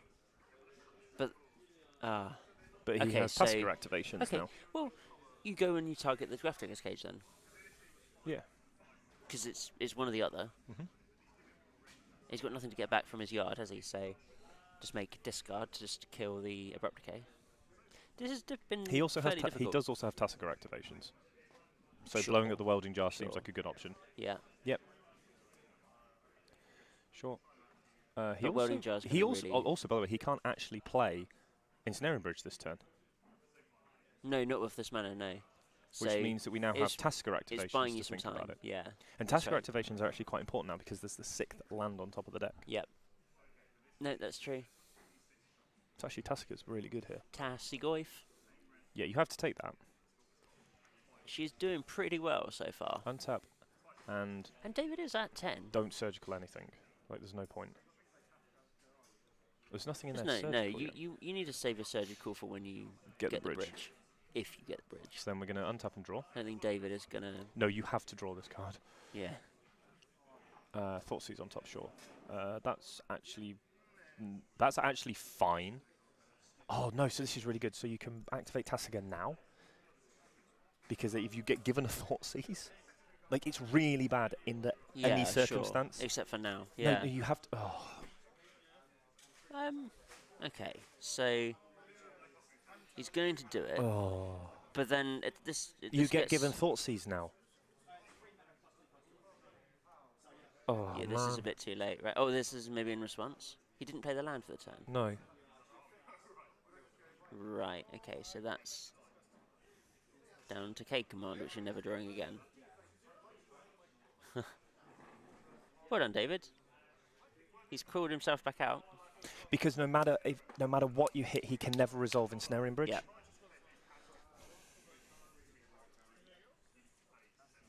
Yeah, that's right. Yes, that was the definite correct play. Sure. Actually, that Tassiger. Actually, you should have given him Logic Knot. You can't give him Tassiger. Tassiger doesn't mean anything right No, now. but it replaces the other one, which means you get rid of all the cards you don't want to see. Oh, okay, yeah, so another Delve effect, yeah. Yeah, David's played this one really well. He's managed to creep out from his opponent's mistakes here. So this is going now for the... As Canter. Yep. Setch is so good in this deck. It's another Milrock, so yeah, you're just locked now. Absolutely locked. No, you're not, because you still have Tasiga. It's just you're going to get I back guess irrelevant you're gonna, spells. yeah, but then soon your hand's going to be huge. Sure, So it's 1, like 2... Okay, well that's get good, back that's 2 Logic lands. Knot. Yeah. Rev Well, Logic Knot's good as well, because that's delving, right? Sure, So yeah. But again, what are you countering? anything that has to be played in the next couple of turns. Draw Snap. David has to play something, right, in the next couple of turns. So you have to remake the Tasiga. do you think? Yeah, because you delve away the bad cards. But there's... You delve away the cards that you So you can't get get rid given. of the You get rid Ceremonious of Redaction. all of the counter spells from your graveyard. You keep the lands. But there's Yeah, only sure, the lands don't matter. There's 2 K commands in there right now. Yeah, just concede. You can't Okay. concede. Well, we did. You have so His- many outs. How'd it go, Roberto? How'd it go?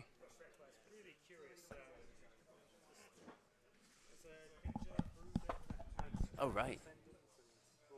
A mono blue sort of prison style deck, wasn't it? No prison, no?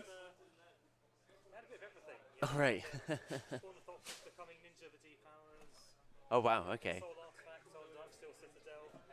Wow. Did you win in the end? Oh, okay. All right.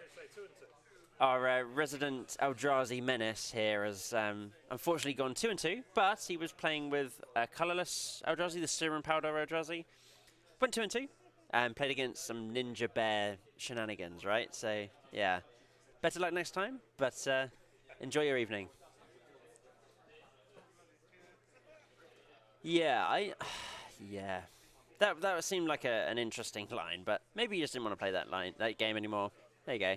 We can't force people to play Magic. It is entirely within their power to concede whenever they like to. Whether they choose to do it or not. Both me and John were in the booth and we're just like, right. It is curious.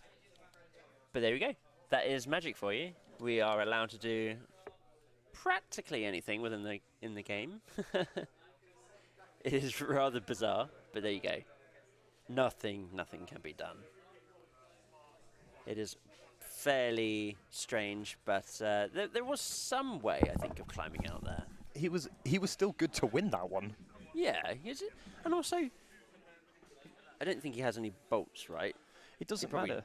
I don't know. But like, he was good it to was win 6 the game. life. Yeah, if he So- just makes the Yeah. lands and the Tasiga, he gets back the cards, which means that... Because if you think about it, okay, so you make the 6th land, you activate Tasiga, you Yep. get back something that counters, or either counters or removes. So it's interesting that Thomas decided to go on the draw this game. Right. I'm not sure on that one, but okay. Okay. Well, there we are. So I'm not sure. you can about get this bridge anymore. next turn, which is why going on the draw with Grix control seems bad. I'm not even. You had so many options at that turn. I think I've given up in trying to understand Like, this game. Thomas had a chance to easily win This that could game, be a turn 2 bridge, by the way, Yeah. right now. which I don't know how you ever beat that properly. You don't. No, Okay, well, it's you not have to have it's K not command turn in 3 hand. bridge. It's not turn 3 bridge because he It's turn doesn't 2. have Metalcraft. Not yet. It's turn 3. He If he's needs got another ball, 0. Yeah. Another ball. Okay, So search for search. counter. I mean, that's Okay, sure. practically very similar. Okay, so untap and draw. So Find there's a actually mountain. okay. So in his Oh, hand, nice. he We has can't even counter squall. Oh, we've got to search for his counter on both sides. sure. That's the turn back. Trigger. There is Draw that. light at the end of the tunnel here. He does have a cryptic command. I actually think this Thomas guy, he's fairly new to Grixis Control, if I Sure. remember. I think this was the guy who's bought it very, very recently. Sure. So that I can understand where certain things are just so alien. I don't think he plays Sure. like I see where you. I see what you're getting he's at. a standard player. Yeah. And these cards are completely alien. I do get where you're going with that one. Yeah. Not there's necessarily not sure really- I agree with it, but Well, I get where well, you're no, going with it. Right, but if you've never played against this deck before, Lantern Control, it is probably not what you want to play against in your first starting games, right? Because it's so confusing. You don't know when to concede or when to keep going. Okay, well, getting threats on the table is all right. Chipping off some damage. You have a Tasker in hand as well again. How'd it go, Mick? Oh no. Oh no. Getting He's Tron. died again. Tron's not getting wrecked. Not anymore. Is Jund as okay? So your opinion on Tron, right? We've got Mick here. He's just switched over, really, haven't you, to be playing Tron, sort of, right? What's your opinion on the Jund matchup now? Has it gotten worse for a Tron player, or is it still about the same?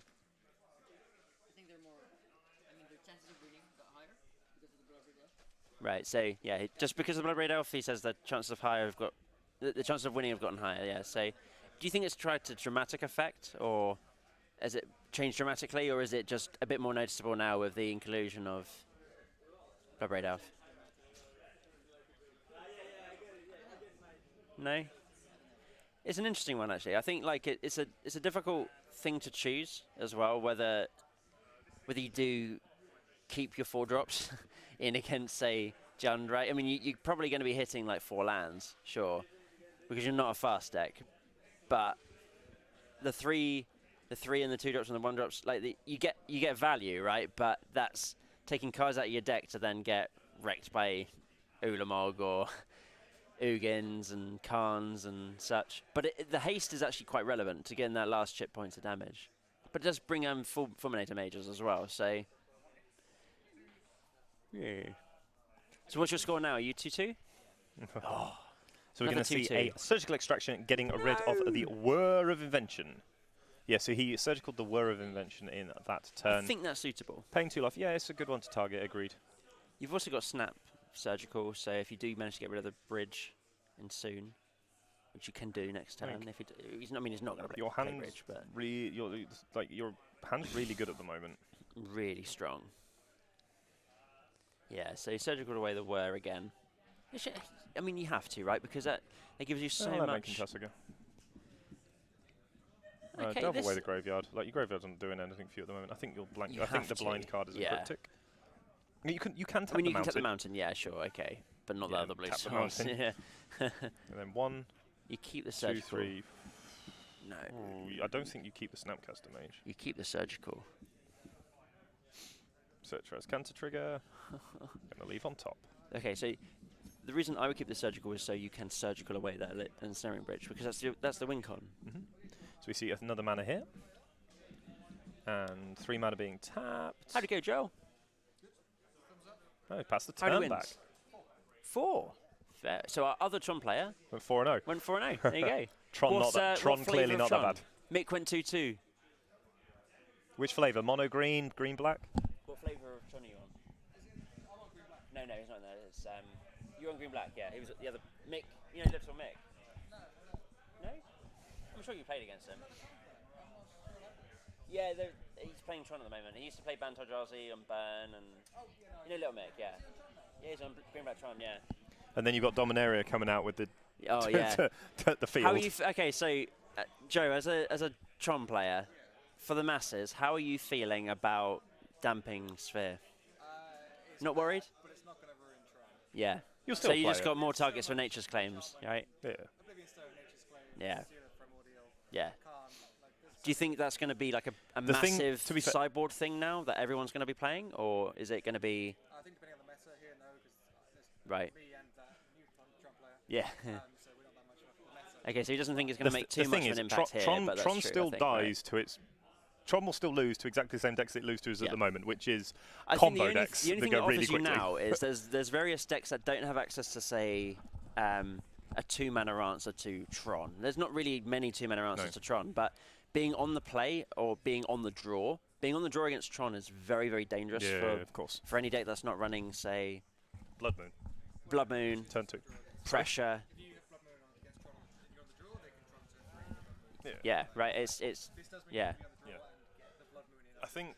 right. Yeah. I think Yeah, like so it gives you an extra chance, doesn't it? I think.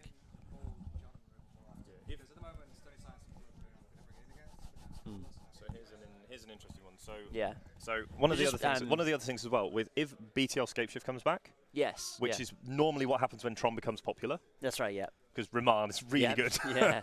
That is. Remand Yeah. and Is It Charm turns out really This good. charm is quite fun. Yeah. What does it do? It stops lands tapping for double and something else. So it, You only tap for so one Damping colourless. Sphere. So you go with it. So Damping Sphere means that any land that taps for more than 1 mana, so it could be enchanted by an effect like Overgrowth or Utopia Sprawl, it taps for a colorless. The other effect on it, so there is 2 parts to it, is it kind of messes with Storm, it kind of messes with Snapcaster Mages. So every spell after your first spell cast costs 1 more to cast. And that's cumulative, so it gets increasingly more and harder and harder and harder to cast. So if you were to cast Serum Visions 4 times, you need 1 for the first Serum Visions, 2 for the next, 3 for the next, 4 for the next. Yeah, it's super relevant, and I think they had to make this card.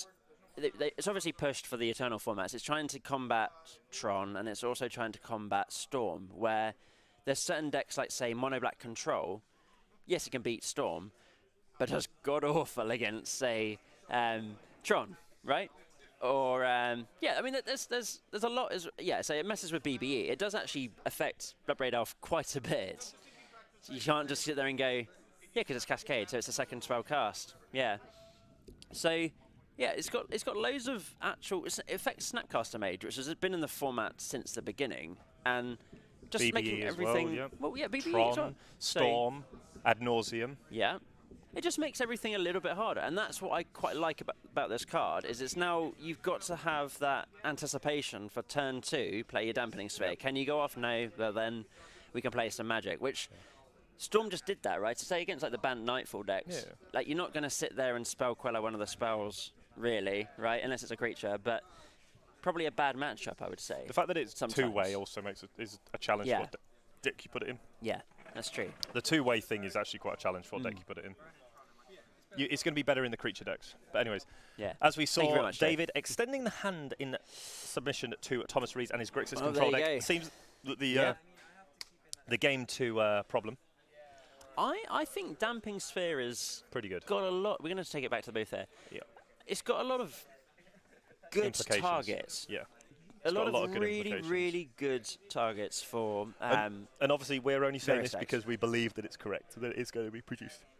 If the release notes are correct, if the release notes that we saw are correct, they officially released it, so it's. If they don't, so it's a very good card in terms that it deals with a lot of the issues. Yeah, I think it's going to pop up in a lot of decks that don't have a good answer to. It's an artifact, isn't it? Yeah, it's an artifact. Yeah, just 2 colorless mana, so it slides into absolutely everything. And what the correct mana, what the correct type of deck is for it, I don't think there is. Okay, so the interesting thing is so easily fit-inable. One of the wonderful viewers in the chat said in Green My Value Town.